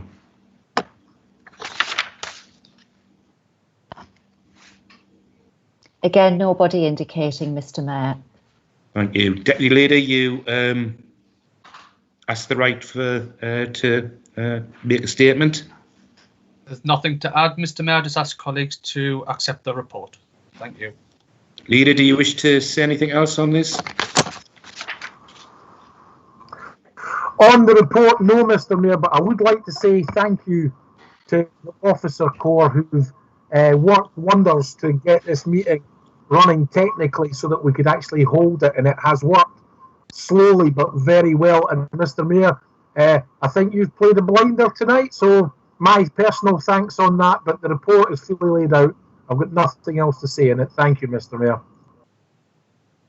Do we need to take a recorded vote on the report, or can we agree the report? Agreed. Agreed. Agreed. Agreed. Agreed. Agreed. Disagree. Mr. Mayor. Councillor Pamela Mann, Oh, you've got your hand up again. Right. Did you wish to say anything, Councillor Mann? I did, and I want to thank the leader and the mayor, particularly the mayor and the CEO of the council for getting us through this. Thank you from my party. Councillor Lawson, did you have anything to say? yes, Mr. Mayor, I would like to abstain from voting on item 10, please. Right. We can note that in the record, Mr. Mayor. Okay. Thank you.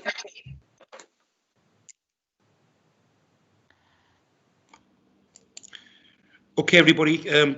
Now item 10 has been agreed. Can I just like to take this opportunity to thank all the officers and everybody who's worked hard, particularly Liam, Waff, who've put together some training sessions to help us get through this.